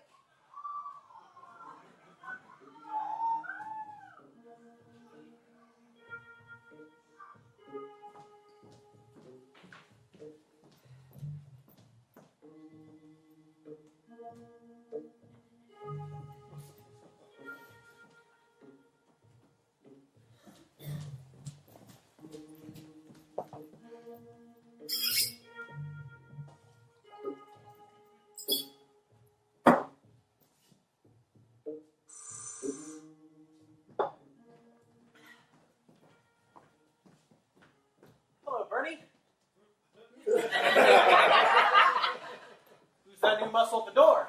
Is Matthias still? Nope. Wilhelmina sacked him. Sack Matthias? Whatever for? She suddenly realized he wasn't performing up to her standards. Guess that new fellow Hogarth ain't much better letting you waltz in here. It's a gift. Is the lady around? She's out. She'll be back soon. You planning on squiring her somewhere? Might do. Good. She needs it. Am I imagining things? Are you actually being nice to me? I still don't like you, Hal, but I am grateful to you. You've been with the last through thick and thin. I can appreciate your loyalty, I reckon. Bernie, does Will seem all right to you? How do you mean? She seems different somehow. I have to act twice as ridiculous to get her to even crack a smile. She's got a lot on her plate lately. With Delphine out gallivanting who knows where, Wilhelmina's been the one making the rounds lately, checking on all the irons in the fire around New Providence. Well, that's strange. She's never bothered before with planned business. Something smells off about this. If there's anything that smells off, it's that sister of hers. She's up to some dangerous game with that jackal from the old country, I reckon. Kenzo. He's the most off-smelling of the bunch, in my opinion. Don't ever trust a fellow who talks too much, as my sainted mother used to say. For once, I might actually agree with this legendary sainted mother of yours. Too bad her own son could talk the brass ear off a monkey. Oh, Lawrence, what brings you by? I thought perhaps you'd join me for supper. I hear the lovely Taylor twins are tuning up their dueling dulcimers at the Rampion Tavern tonight. Delaney and Sloan are back in town? I haven't heard them play in ages. Not since they left on their big tour across the territories. Well, Jesse, down at the Rampion, promised he'd save you a good table up front and a slice of his famous chocolate hazelnut pie. Come on, what do you say? I wish I could. But I have a meeting with the Fraulein Superiors. The Joplin gang has been planting cheap whores in the Red Lantern district to undercut the professionals. I wager we can cut a tidy deal to flush them out. Since when have you been so interested in the Frauleins? Someone's got to pay attention, or else we may as well write off the whole district. It's just business. But not your business? It's family business, Lawrence. Right. Family business. I'm sorry. I didn't mean to snap at you. But the situation is at a crucial stage, so I really must tend to it in person. I'm sure you understand. But there's Lynn now with the carriage. We'll talk about this later, all right? What? What's the meaning of this? Please, Wilhelmina, this is all a mistake, a terrible mistake. Then what in the blue blazes did you do to get this pork-meat a hog-tie? That gutter crumb unless you desire to share his fate. You point that thing somewhere Lynn, else. explain yourself. You asked me to root out a certain rat. Here he is. You sure about that, pup? He's been laying low ever since the race, squatting in one of the oleander fizz dens down by the dock. Well, Preston, is this true? I don't know nothing about what she's talking about. I wasn't squatting. I was just sitting in a private room minding my own business when she swoops in and tackles me right out of my chair. I think I hit my head on something. I'm feeling a little dizzy. Stop babbling, fool. Wilhelmina, please. I know I've been lazy with my payments, but I've got your 50 guineas right here in my vest pocket. If you just have time, we'll be square. We don't give two bollocks about your measly 50 guineas. Now quit stalling. I and can't talk. help it. You've got a mighty sharp object close to my vital bits, and I don't know what it is you want me to say. This is ridiculous. Let's just put those pointy toys away and figure this out calmly and rationally, shall we? All right. Son of a shut-nibbit! Has everyone gone completely mad? Just shut up, Hal! This is Yao business now! Wilhelmina, you wouldn't shoot old Preston now, would you? Not after all we've been through? I was practically brothers with your Uncle Firo, wasn't I? Just answer the question and tell the truth. Did you rat out honors to the Royal Guard? Why would I do such a thing? Didn't I love you and your brother like you were my Just own? answer the question. I would have never. I couldn't have. Answer the bloody question! I didn't mean it. It wasn't supposed to go down like that. Oh, Preston. You've done it now. They told me he'd just get a slap on the wrist. Anders would get thrown in the clink overnight just long enough to teach him a lesson and get bailed out in the morning. That's what they told me, I swear. I didn't know. I didn't know it was going to be a slaughter. Wilhelmina, I'm sorry. When I heard the shots, I lost my head and ran. I felt sick to my soul about it, but what could I do? It was already done. Who? What? You said they. Who is they? I don't know. Don't feed fool, Puck. If you don't want me to splatter your useless, mewling face all over the school right now, then tell me who. I won't ask you again. Who put you up to this? Please, I don't know. I honestly don't know. I got the message through my bookie at the Savoy. The note was unsigned, but it came bearing the Yao seal. The Yao seal, are you sure? Yes, of course I'm sure. I double-tested it in case I was being backstabbed by them Joplins to do the dirty work for them. It was the real deal. So I figured it was a family decision to keep Anders in line by giving him a fright. I thought I was doing you all a favor. Wilhelmina, please, don't kill me. They made me to, but I don't deserve to die. Anders didn't deserve to die I either. did But he's dead now because of you! Mother of two, please don't kill me. Get out. What? You heard me. I'm giving you a day to get out of New Providence. But if I see your face in the city again after dawn tomorrow, I'll finish what I started with no regrets. Do you understand? Yes, thank you. Thank you. Lynn here will help you pack. I'm sure she'll be a very good motivator. Untie him and get him out of my sight.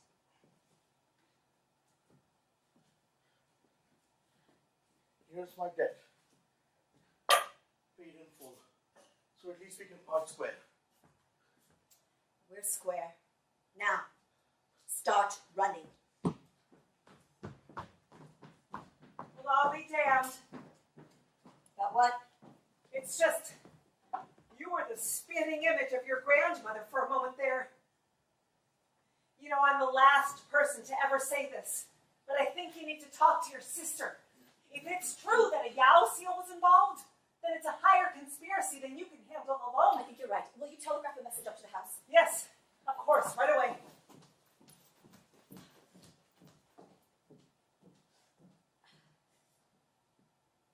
Will, Betrayals, Lawrence. You scared me.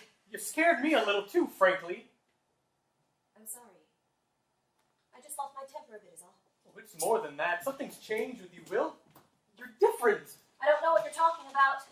I'm just trying to find that bastard who set up my brother. This isn't just about Anders anymore. I may not be a Yao, but I know trouble well enough. It's getting too dangerous. Well, what would you have me do? I can't just turn my back and pretend it isn't happening. Well, maybe you should. What? Turn your back. Skip town for a while, at least until everything simmers I down. can't do that. Why not? We could leave on a train the first thing tomorrow, anywhere you like. Me? I'll go with you. I'll protect you with my life if it comes down to it. That's very sweet, but come on, Lawrence. You're a talker, not a pugilist. Sometimes talking your way out of things is more efficient than smashing I can't heads. just leave. I have responsibilities here. The club? You know you could start another gambling club anywhere and make a fortune at it. I heard rumination on the far coast is just booming with the platinum mines and easy money. What about Delphine? She's my sister. I need to be here for her. Delphine hasn't needed anyone's support since she was old enough to start scowling things her And way. there's Bernie? You think Bernie would be happy to see you get clawed by Yao politics? She would understand. Unless it's me you're objecting to. Please don't. I understand you don't feel that way about me. I'm not asking for that. I did hope that one day you might feel differently. But if it isn't in the cards, then I will gladly dance at your wedding when you decide the right chap comes along. You don't dance. Remember? If it would keep you safe, I'd dance like a dervish. Every day in a whirling skirt and tall hat. This is absurd. I can't believe we're even discussing it. Then let's leave it up to the fates to decide. You always trust in luck, don't you? I'll play you for it. A hand of Talons, what do you say? You can't be serious. If I win, we'll go. Somewhere you can leave the past behind you. A new life that you can build for yourself without obligation, without scheming, without the shadow of the Yao hanging over your head. I'll keep you safe, I swear. A new life. Without the Yao? I can't even imagine what that would be like. And if I win? If you win, we'll stay. And if you must walk in the danger, I will be right behind you.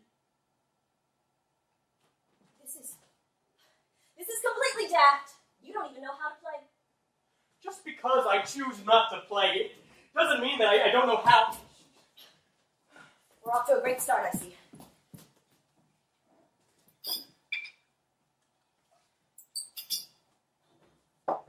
Five-card Talons, all right? This is ridiculous. Vulture's wild. I'm not going to play with you, Lawrence. How many cards do you want? I'll take 2, 3. We can't just up and leave. Just tell me if you want any cards. Fine.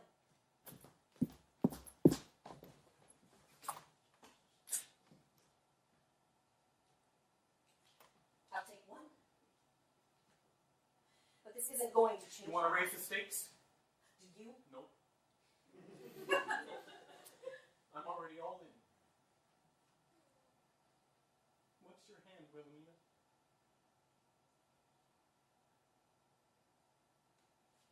Lawrence, listen to me.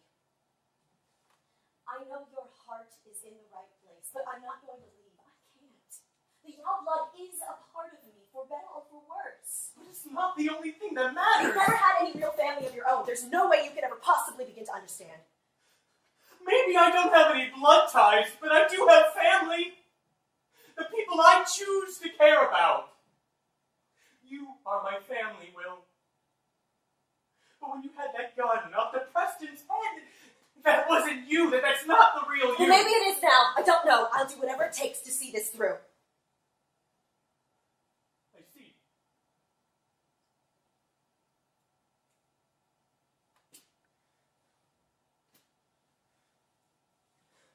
Then maybe I'll go have a little chat with Preston's bookie down at the Savoy.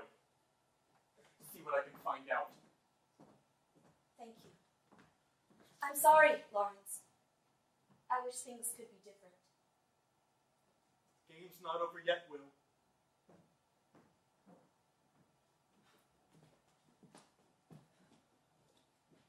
Three of a kind. Falcons.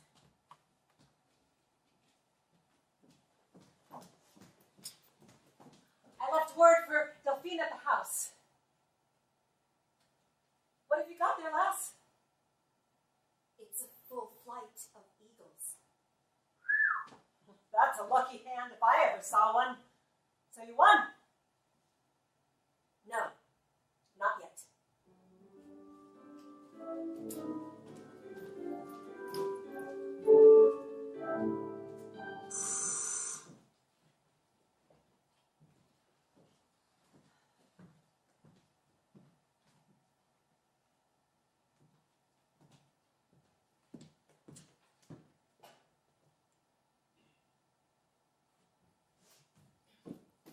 Delphine? Yes. I'm sorry to drop by and announce. Where have you been? Kenzo was interested in seeing more of the coast, so I chartered a boat yesterday. We just got back this morning. No one knew where you were. You might have left word where you were going. I apologize. It was a spur-of-the-moment thing. Spur of the moment? Where's Kenzo? Still at the dock, perhaps. You look tired. Bernie's just stepped down to the market. I'll have her whip up a pot of tea when she gets back. Unless perhaps a nip of whiskey might do you better. I might just take a little splash.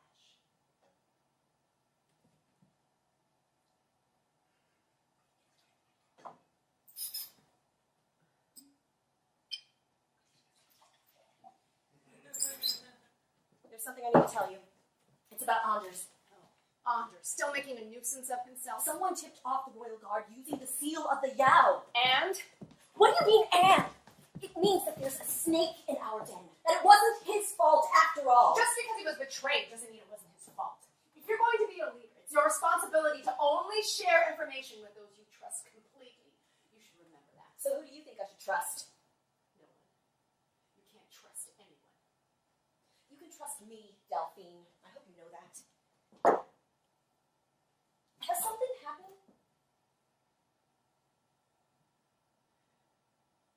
Yes. I need your help. Don't worry, that's just Bernie coming back from the market. Wilhelmina! Where are you? You have to hear this! Look who it is! The lady of the hour. Everybody's all abuzz about about you down at the market, don't you know?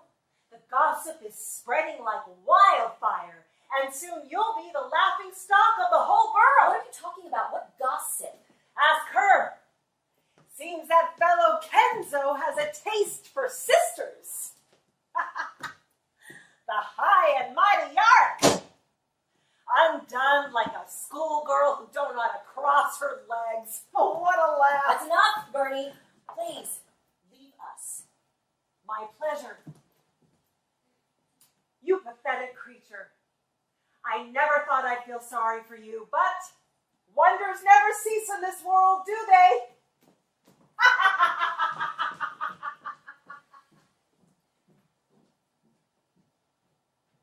Don't look at me like that. I just don't know where to begin. Do you love him? Of course not. Don't be absurd. Then what were you thinking, Delphine? I was trying to leverage our position with the Eastern Yao. A match between us would have been a powerful advantage. At first I thought you fit the bill quite nicely. Me? All I ever heard from you about Kenzo were warnings about keeping my distance and not being proper. Don't you think I know you well enough?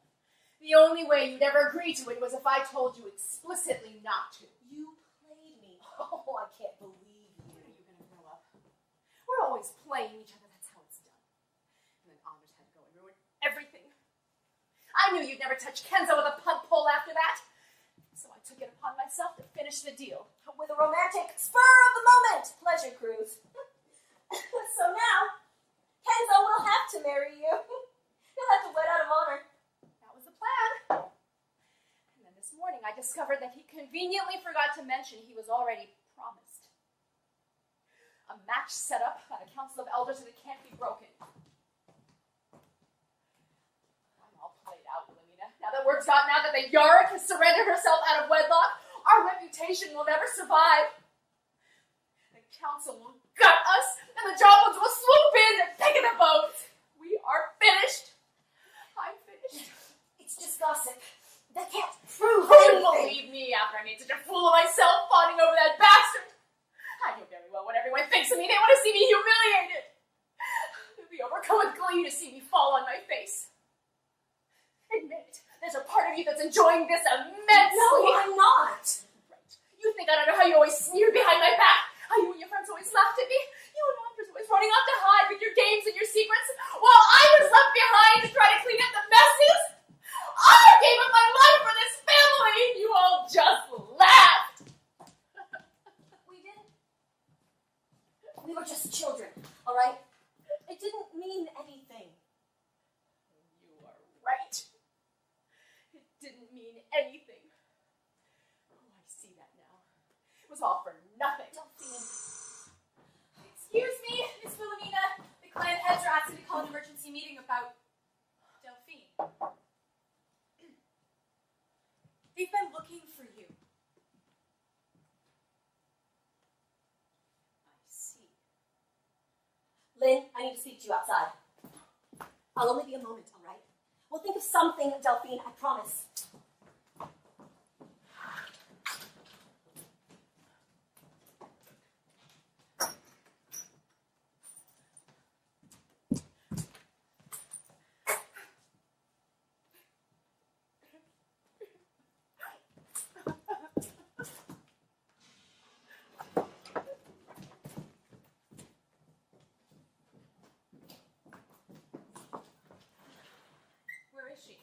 She's in my room. Delphine! She's gone. I can see that. She's gone for good. Look, How the devil did she know the combination? the Yarick made it her business to know about everything, including your secret door. Damnation. Does everyone know about that bloody thing? Come on, let's go catch her. She can't have gone far. No. She's only been gone a minute. Delphine has made her choice. It would do no good to drag her back like a common thief. She's gone for good. That can't be true. Delphine would never do that. If you order me to go after her, I will. But I think you know in your heart what I say is the truth. She's never coming back.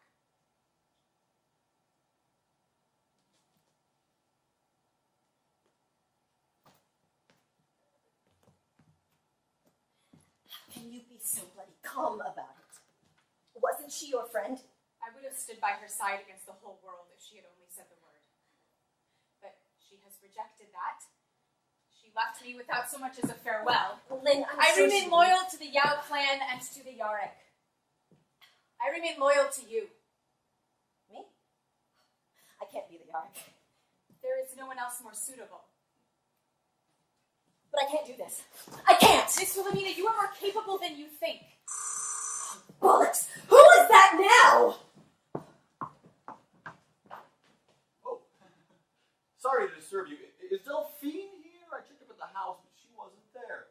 She left me at the dock so suddenly, I didn't know what to think. She's not here at the moment.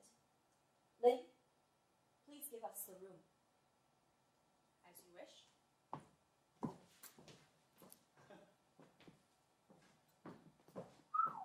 It is awfully nice to see you. We haven't had a chance to spend any time together lately. Let's just cut the blather, shall we? I know about you and Delphine. Look, I don't know what she told you, but... She told me enough. For the record, she's the one who pursued me. I'm only human, all right? And it's been a bit lonely for me since you started giving me the cold Don't shoulder. try to put this on me. Look, I may as well tell you before you hear it from somewhere else. Delphine is gone. Gone? Where? That's none of your concern. But for now, I am acting as Yarrick for the clan. So please consult with me if you need anything concerning your final report to the council. You? Now that is interesting. So, what do you suppose I should tell them about Delphine? I can't stop you from spreading any ugly rumors, but I'd ask that you show some discretion, considering your responsibility in this whole affair. Well, far be it from me to withhold the truth from the council. Maybe if you showed me a little bit of that kindness that you did before, I might be able to overlook it. How dare you even suggest such a thing? If you're going to be any kind of a Yarrick, Wilhelmina, you'll need to know a leader needs to make sacrifices. Your sister surely did. You disgust Oh, me. now, that won't do it all. Remember, you have your duty to the clan.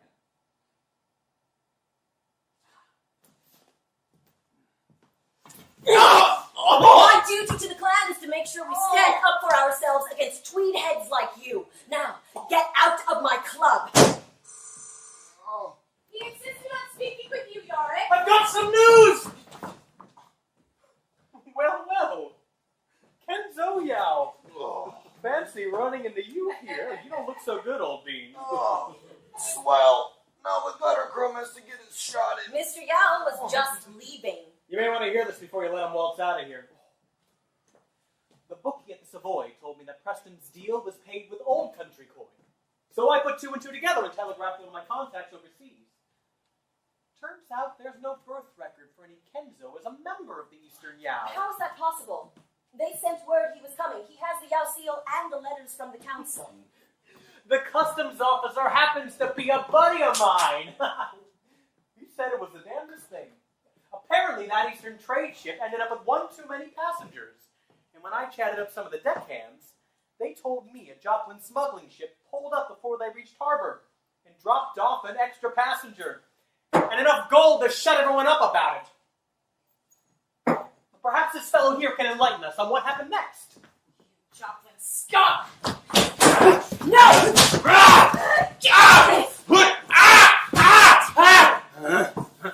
Just give me an excuse to cut you, please. Steady, Will!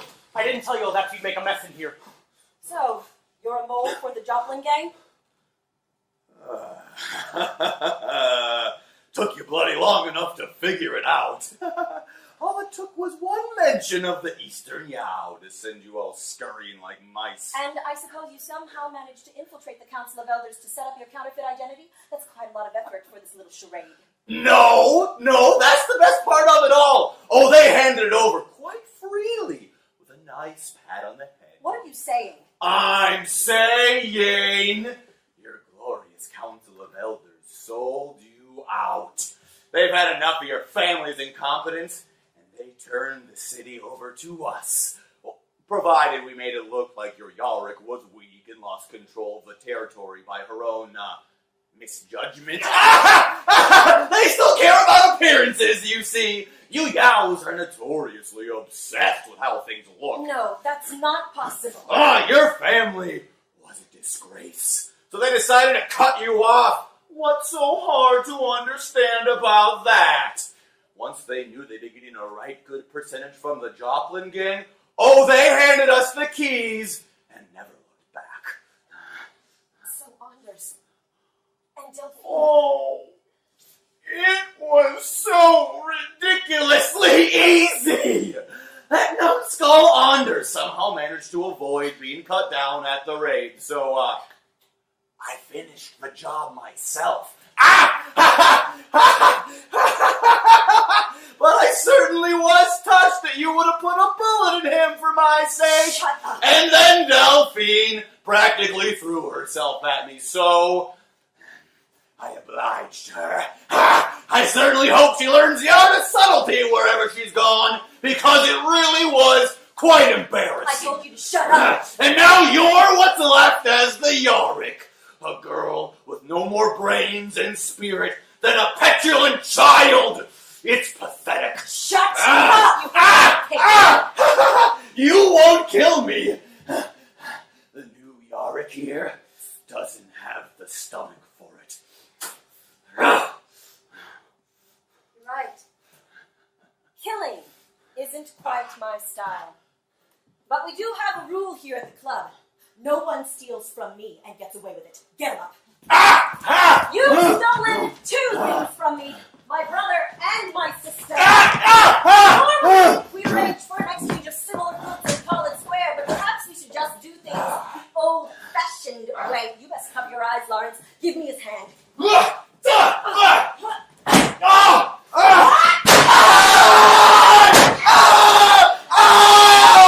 for Anders and one for Delphine, and that's how they do it in the old country, isn't it, Joplin? For petty things. You'll pay for that, you young whore! Take this trash up to the house. We'll call the family together to pass judgment on him. That'll be a nice bonding activity. As you command, Yarick. Lynn! Let go! Oh, we're not through here yet. How about a last kiss, dear little Wilhelmina? Let her go right now. Oh, nice try, Guttercrumb. The lady and I will be leaving now. Oh, unless you want to risk blowing up her pretty face. Will? It's all right, Lawrence. Let's dance, shall we, love?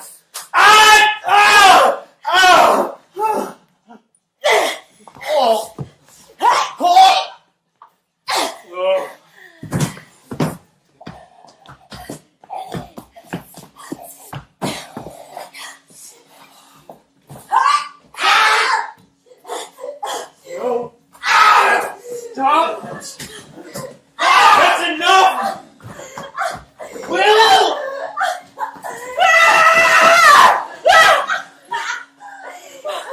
Mother of Doom! Are you hurt, lass? There's blood on your face! I'm fine! Zooks, I've made a bit of a mess. What happened, pup?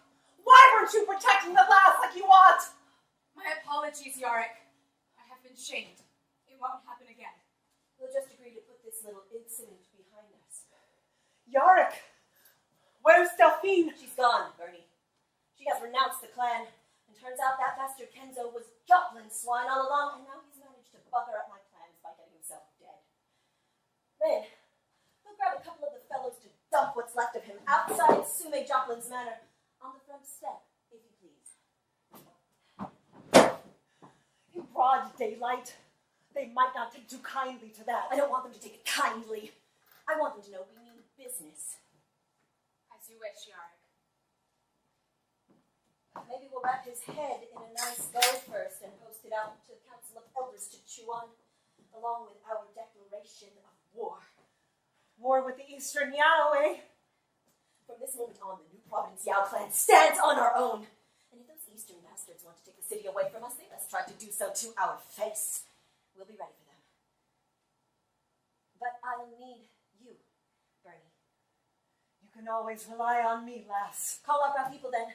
Have them all meet up at the house as soon as possible for a clan meeting. As you command. Yarick.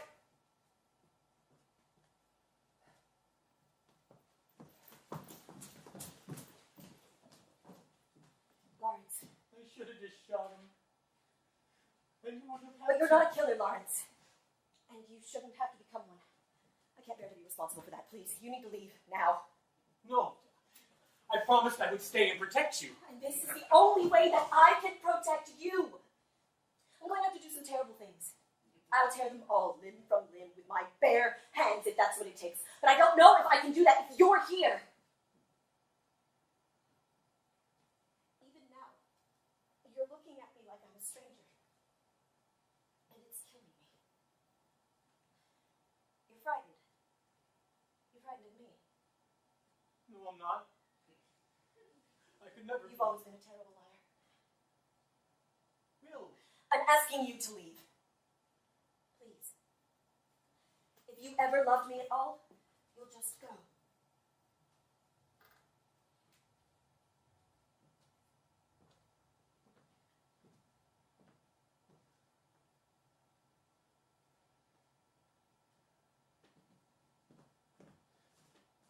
Lawrence.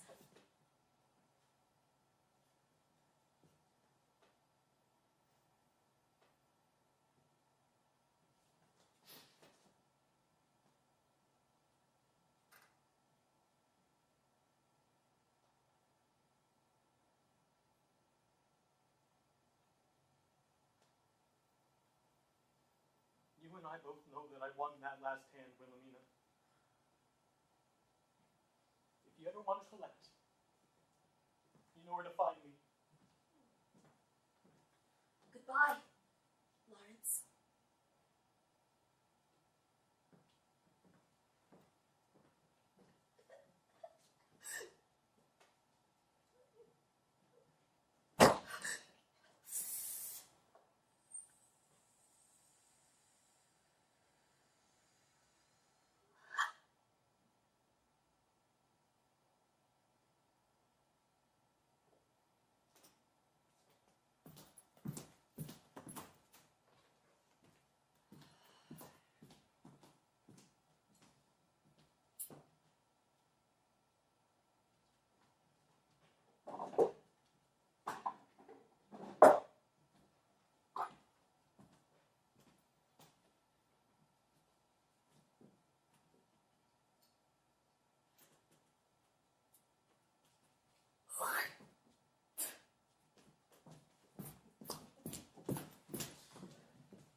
The carriage is waiting, lass.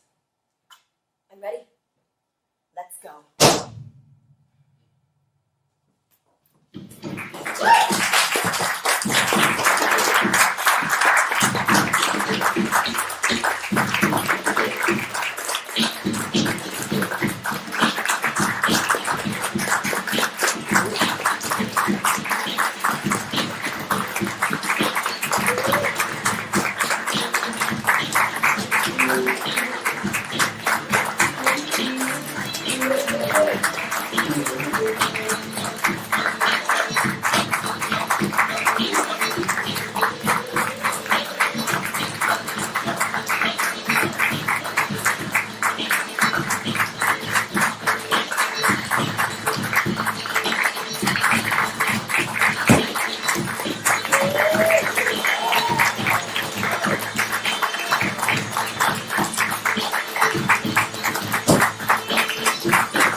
And well, we didn't Wow, Amy, is crash there and safe back there? Amy, is there safe yes.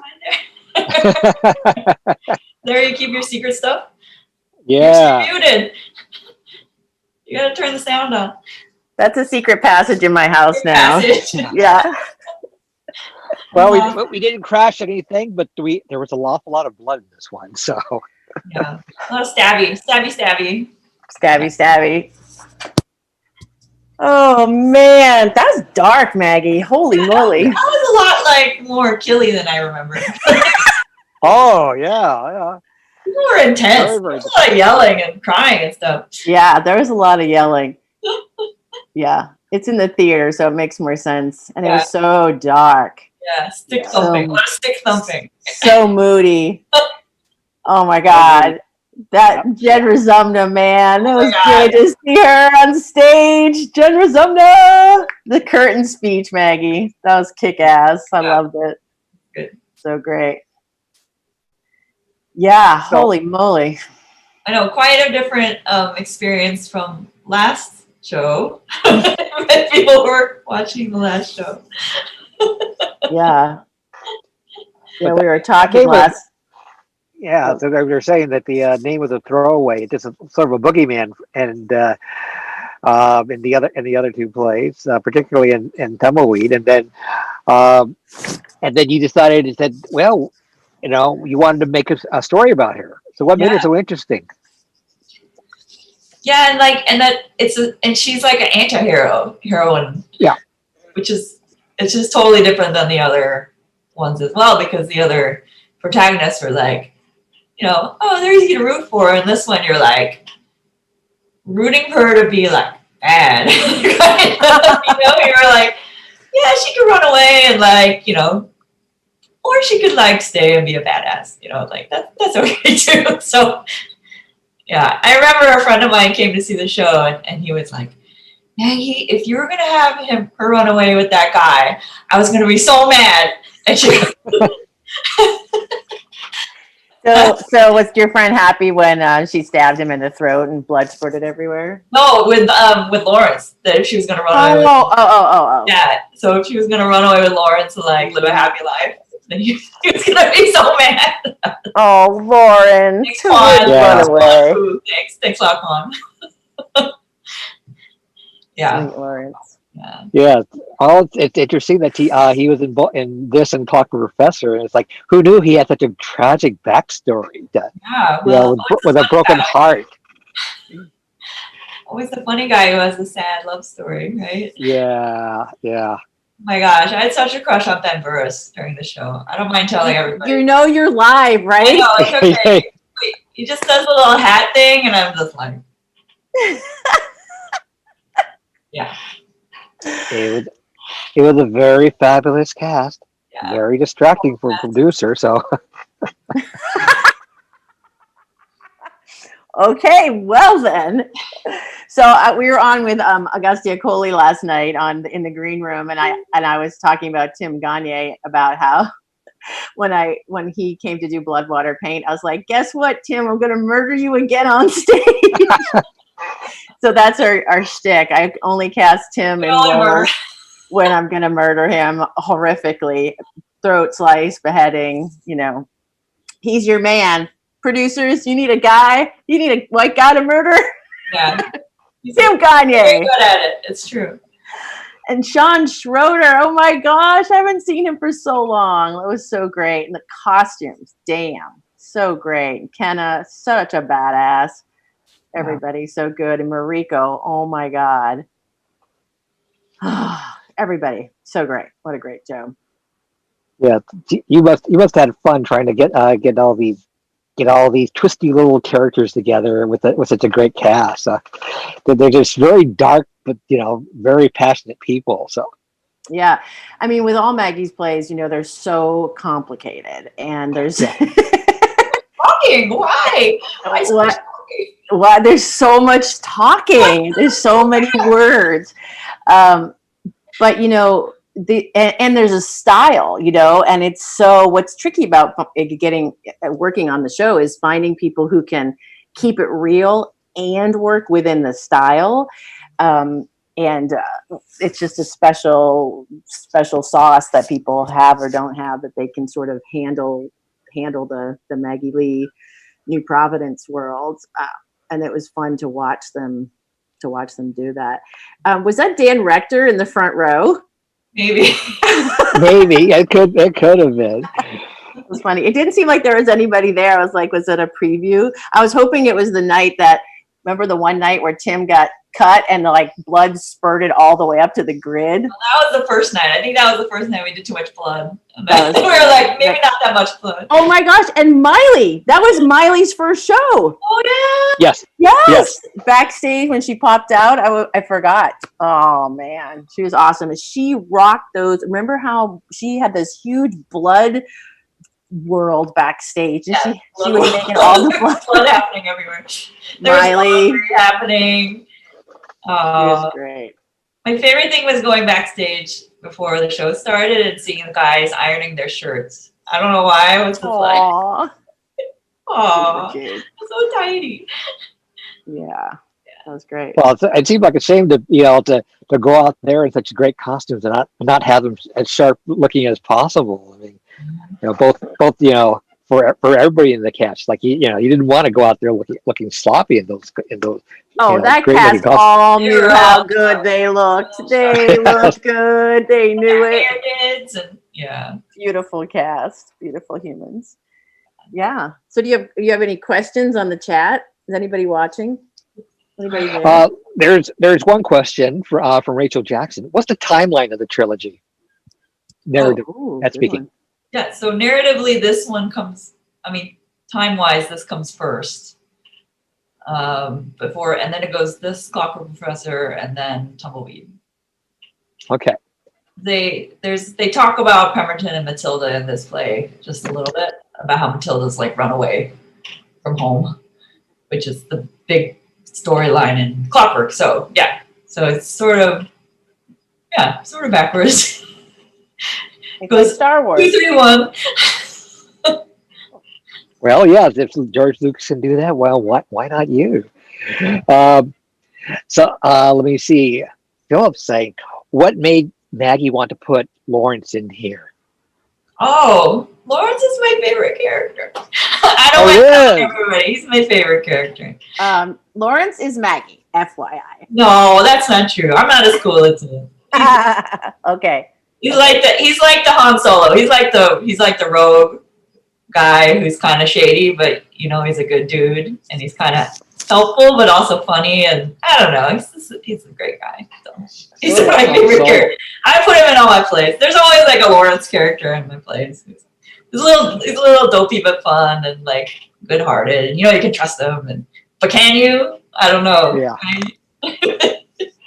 Well, we've never seen him really be untrustworthy. I mean, even in Clockwork, he was, it's like, okay, he was there for both of them. So and they talk about him stealing stuff and like being shady, but maybe he only steals from rich people. It's okay. Yeah. Yeah. And in this play, what I like, he's like the balance for Kenna's character. There's two folks that are the not sidekicks. They're like loyal. They're outsiders, and Bernie too. I guess there's 3 of them, but they're like dying for this family, for this idea of this clan, and the sort of they're caught up in the this unhealthy sort of swirling dynasty, and it's interesting to see how a family or whatever group of people can cause so much chaos and damage in other people's lives, and the people who aren't good at it, people who aren't good at the game, gets killed. It's like winner takes all, and the people who you think are good at the game are not actually that good at the game, and the people who don't expect to be good are actually really good. So it was really fun to watch the character happen, to watch Stephanie build that and go from carefree, and it was coming of age of the villainess in a way that was really lovely. Nice job, Maggie. Well written play. I really liked it. Yeah. Yeah. Actually, the direction was great too. So. Well, I had some critique about the direction. There's a lot of facing up stage going on, at least in the video. That was like going the wrong way. Like, why is everyone what? And the lights, I mean, they were so pretty in the room. They weren't good for filming. Sorry about that. Dark. But man, that shaft of light when Stephanie walks out of the back room at the top of Act 2 and sits down in that shaft of light on the chair, mwah, it was beautiful. Yeah. Well, basically, I think you mentioned that you never started with an idea of a trilogy when you did Clockwork. But when did you start getting ideas for each particular play? Did you have an idea for Talons while Clockwork was being written, or when exactly when did they come up? You know what it was we were in the Sis Writers group. Shout out Sis Productions. Woo! And we were in this writers group, and every year we had a public reading scheduled that we had the festival. That was the Insatiable Festival. So every year I was like, I have to write a play this year, so they have a play for the festival. And so so that really spurred me, because deadline spurs me more than anything in this world. Yep. Which is very unromantic to say, but it's true. So yeah, I feel like I wrote the first one, and then I was like, well, I gotta think of something for the next one. I was like, oh, I kind of like trains, and what about those guys? And they were gonna go, yeah, okay. And then so it was a little bit of desperation, maybe. Is that terrible? Wow. Not desperation. That's a little strong. But there was pressure to have. There was a good pressure to keep creating, and I think that was important for me to keep writing, because if I didn't have deadlines, I probably would spend 5 years on a play and doodle around and not really get on it. But I really think that having people who were pushing me to finish. Thank you, Amy. Thank you, Roger. Thank you, Sis Productions. Thank you, anybody who's ever worked for me where I'm have something due and I'm the night before and I'm like, yes, thank you very much, everybody. Appreciate it.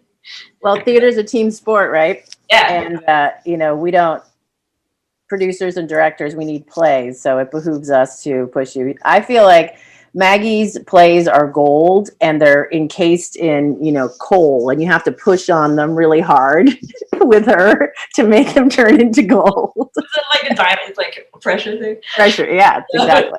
It's exactly totally worth it. But so directors, find writers and put pressure on them. Well, we like to be asked. It's definitely nice to be. Yeah. Well, put some yes. We need some deadlines. So Maggie, so Amy, you need to put some deadlines on Maggie there and say, hey, we need them right now. Yeah. I do. We now that she's with us at Matcha, we talk to her all, every day, and we look at the schedule and we go, Maggie, when's your next play gonna be? And then we'll book a theater for her. Whatever it takes. Like, oh, sure. When you book a theater, give her dates. That's really what when that deposit gets put down. That's when people are gonna be there. Mike, we got an opening night. When you tell her there's an opening night, she starts writing. But this play, I was telling Roger earlier, this play I think really helped me transition to Matcha because of the really strong female characters throughout. And I think it's interesting with this play because all the female characters are really active. They all have this objective, and some of them are not the same, and some of them sort of pushing each other, but the men are a little bit less sure of themselves in a way. I mean, except for maybe Kenzo, but the women are really super active, which I think is a cool thing, and that's something that I hadn't really done before. And I passed the Bechdel test finally with this play. Good job, me. Yes. Yeah. So I think it was a good transition into the world of Matcha and then to Sheath. Yeah. Also good, strong female. That's right. I think you mentioned that you're coming back to the New Providence world with the play for 18th and Union. Yeah. Yeah, and you have any idea? You have any ideas of coming back to some of the other people in here? Maybe something with putting Lawrence at the center of things. Yeah, maybe. I love that. I know that Amy's husband Patrick loves the robots from Clockwork Professor. So I've always thought of this fun idea where like Pemberton and Matilda have some kids, or there's some like a next generation thing, and they're like digging through this rubble, and then they find the robots, and then they like go have adventures together because. And then oh my God, Patrick, are you listening to this? Patrick, are you listening? This must be a new thing. Amy, give her a deadline. Give her a deadline. Lawrence could be like an older like Santa Clausy guy, or I feel like we have room in the distillery this year, Maggie. Yeah. Tickety tock. the robot. Great robot extravaganza. You know, Roger, she's got a deadline on her for a pretty big play for Matcha, so I'm gonna give her a little room there. So yeah, there's definitely other stories that are really fun though. I feel like they could poke around in this. Well, you could always come back to Porkfilled and put them up if they're So let's arm wrestle, Roger, right now. Let's go. We're gonna wrestle with Maggie. We'll do that. We are anytime, any place. I'll come out for that. So. How about a co-pro? Let's just work together. We all love each other, obviously. Was that going to make it the third or fourth thing we were thinking about? So I know, right? Oh, that was so much fun. I have so many props from that show. I was laughing. I have props from that show, from the shelf. We had all these like beautiful things. I have the picture. Oh my God, where is it? I have the picture of May. Remember, there was a picture of May in the Hold on, I'm gonna. She's coming back. It's coming back. Oh my God, I forgot. She was the mom. Wasn't she the Yarg? She was the mom. I think. Oh, was that the mom? Was she the mom for that? Oh, okay. Well, remember when you open the picture frame, the feather, which also, if anyone's still listening, that beautiful frame that was in front of the safe was hand folded. All those little pieces of paper were hand folded by, I think I had students from Seattle University or Cornish. I don't remember. I was teaching one of those places there. And Brandon Estrella and a bunch of us sat in the lobby at TOJ or in the house and folded all those little wings for the Hand of Talons. And Brandon crafted this huge, beautiful, it's so beautiful. I couldn't allow it to be thrown away. And then inside the safe, on top of the safe, there was a shelf of all the Yaos that have died. So that's why when Sean died, Anders, when Anders died, he got put in there. And so May Wen Lee was one of our dead relatives. I think that was mom. I think she was supposed to be. She was the mom. She was the mom. And then what else do I have? Or Aunt Eleanor. She could have been Aunt Eleanor. I have the little like money thing that she. Oh, here it is, right here. This thing. This was used for. I didn't know where this came from, but I noticed Stephanie pulled it out of the drawer, and I was like, "Oh, that's where this little thing came from." Ah, super cute. My husband loves it. I collect all these things. I don't think he's watching because I think he would have been cheering out loud if he heard about the robots. So we make cool props in the play. We gotta keep them, right? Yeah. Even I have something. I think you have a picture of me in there. It's Uncle Firo. So I think you were. Yeah. Uncle Firo would be a great character too. What's his deal? See, Roger, you're gonna get in the play. You're gonna get in a Maggie play. Yeah, there was a whole backstory for Uncle Firo.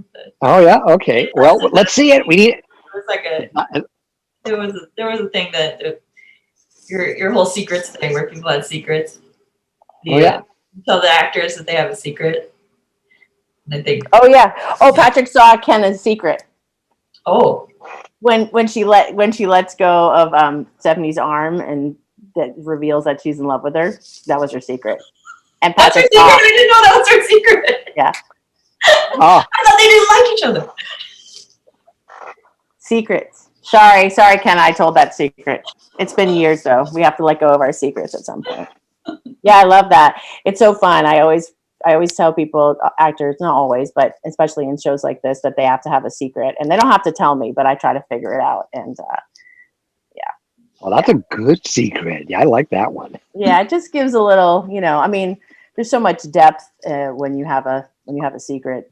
It makes you think about everything in a different way. When the person that's involved with your secret comes in the room, you act a little differently. And Lawrence had a secret too, and it wasn't that he loved Wilhelmina, because that was not a secret. That was not a secret. No, that's not a secret at all. Yeah. No. It couldn't be a secret. It can't be a secret that's written into the script for them. They have to have their own secret.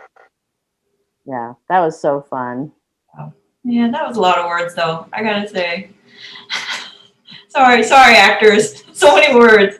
Yeah, they did pretty good with it, though. Listen, we're getting better. We're learning our craft. This is how we do it. This is how it works. And thank goodness for small theaters that give people opportunities to do their work. So, thank you, Porkfilled. May long you reign. Yeah. That was my schooling. This is better than I don't know if it's better, but definitely was my MFA training was writing plays, having them up and being like, oh, that was terrible, or oh, that was great. There's nothing that can replace that. And so as long as we can still have fringe theaters that would support experimentation and learning and coming together and making cool stuff, I'm grateful, definitely. Well, I'm going to say that every single, Asian American author I know either started their own theater or was nurtured or incubated in a small theater. That goes from David Henry Wong to Lauren Yee to let me see, Madhuri Shekhar and you. It's like everybody starts out small because that's where they learn their craft. That's where they can see and nobody starts up at the top. I mean, even David Henry Wong started small. He started, he was incubated by East West Players, and he started his own theater group at Stanford. And it's like that's where he learned a lot of his stuff. That's where he made mistakes then, but he learned, and then he learned from them. And you can't do that without without starting without actually doing the thing. So. Yeah, I mean, you literally you can't write plays in a vacuum.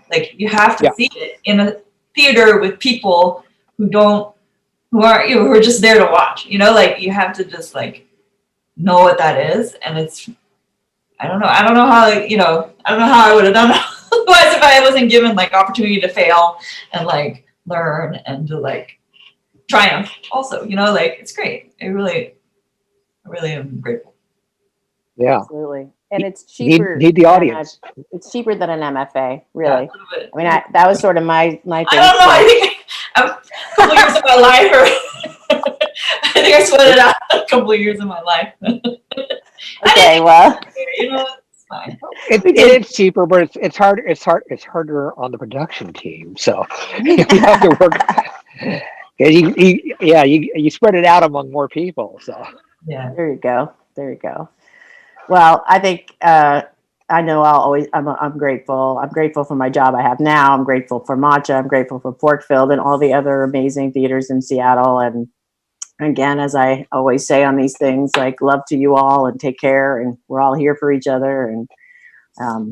And producers who are wondering what they're going to do, we'll get through this and we have to stay alive as companies to provide, a feeding ground and a practice ground for all the young artists that are coming up. And we have to grow the next generation. That's our job, is to grow the next generation. And, so if you can, donate to Porkfilled, help them out, keep them going. Unleashed in November. It'll be fun. Oh, we have a great lineup for that. People from across the country, with directors like Valley Curtis Newton in the mix, and then we have some really great stories, some ghost stories, some science fiction stories, some mythological stories. So that's coming up the second week in November, and I think you're having the 17 minutes for Matcha. That's coming up. Yep. 17-minute stories. We're running all. That's our season. We're running them all season. We have so many amazing stories.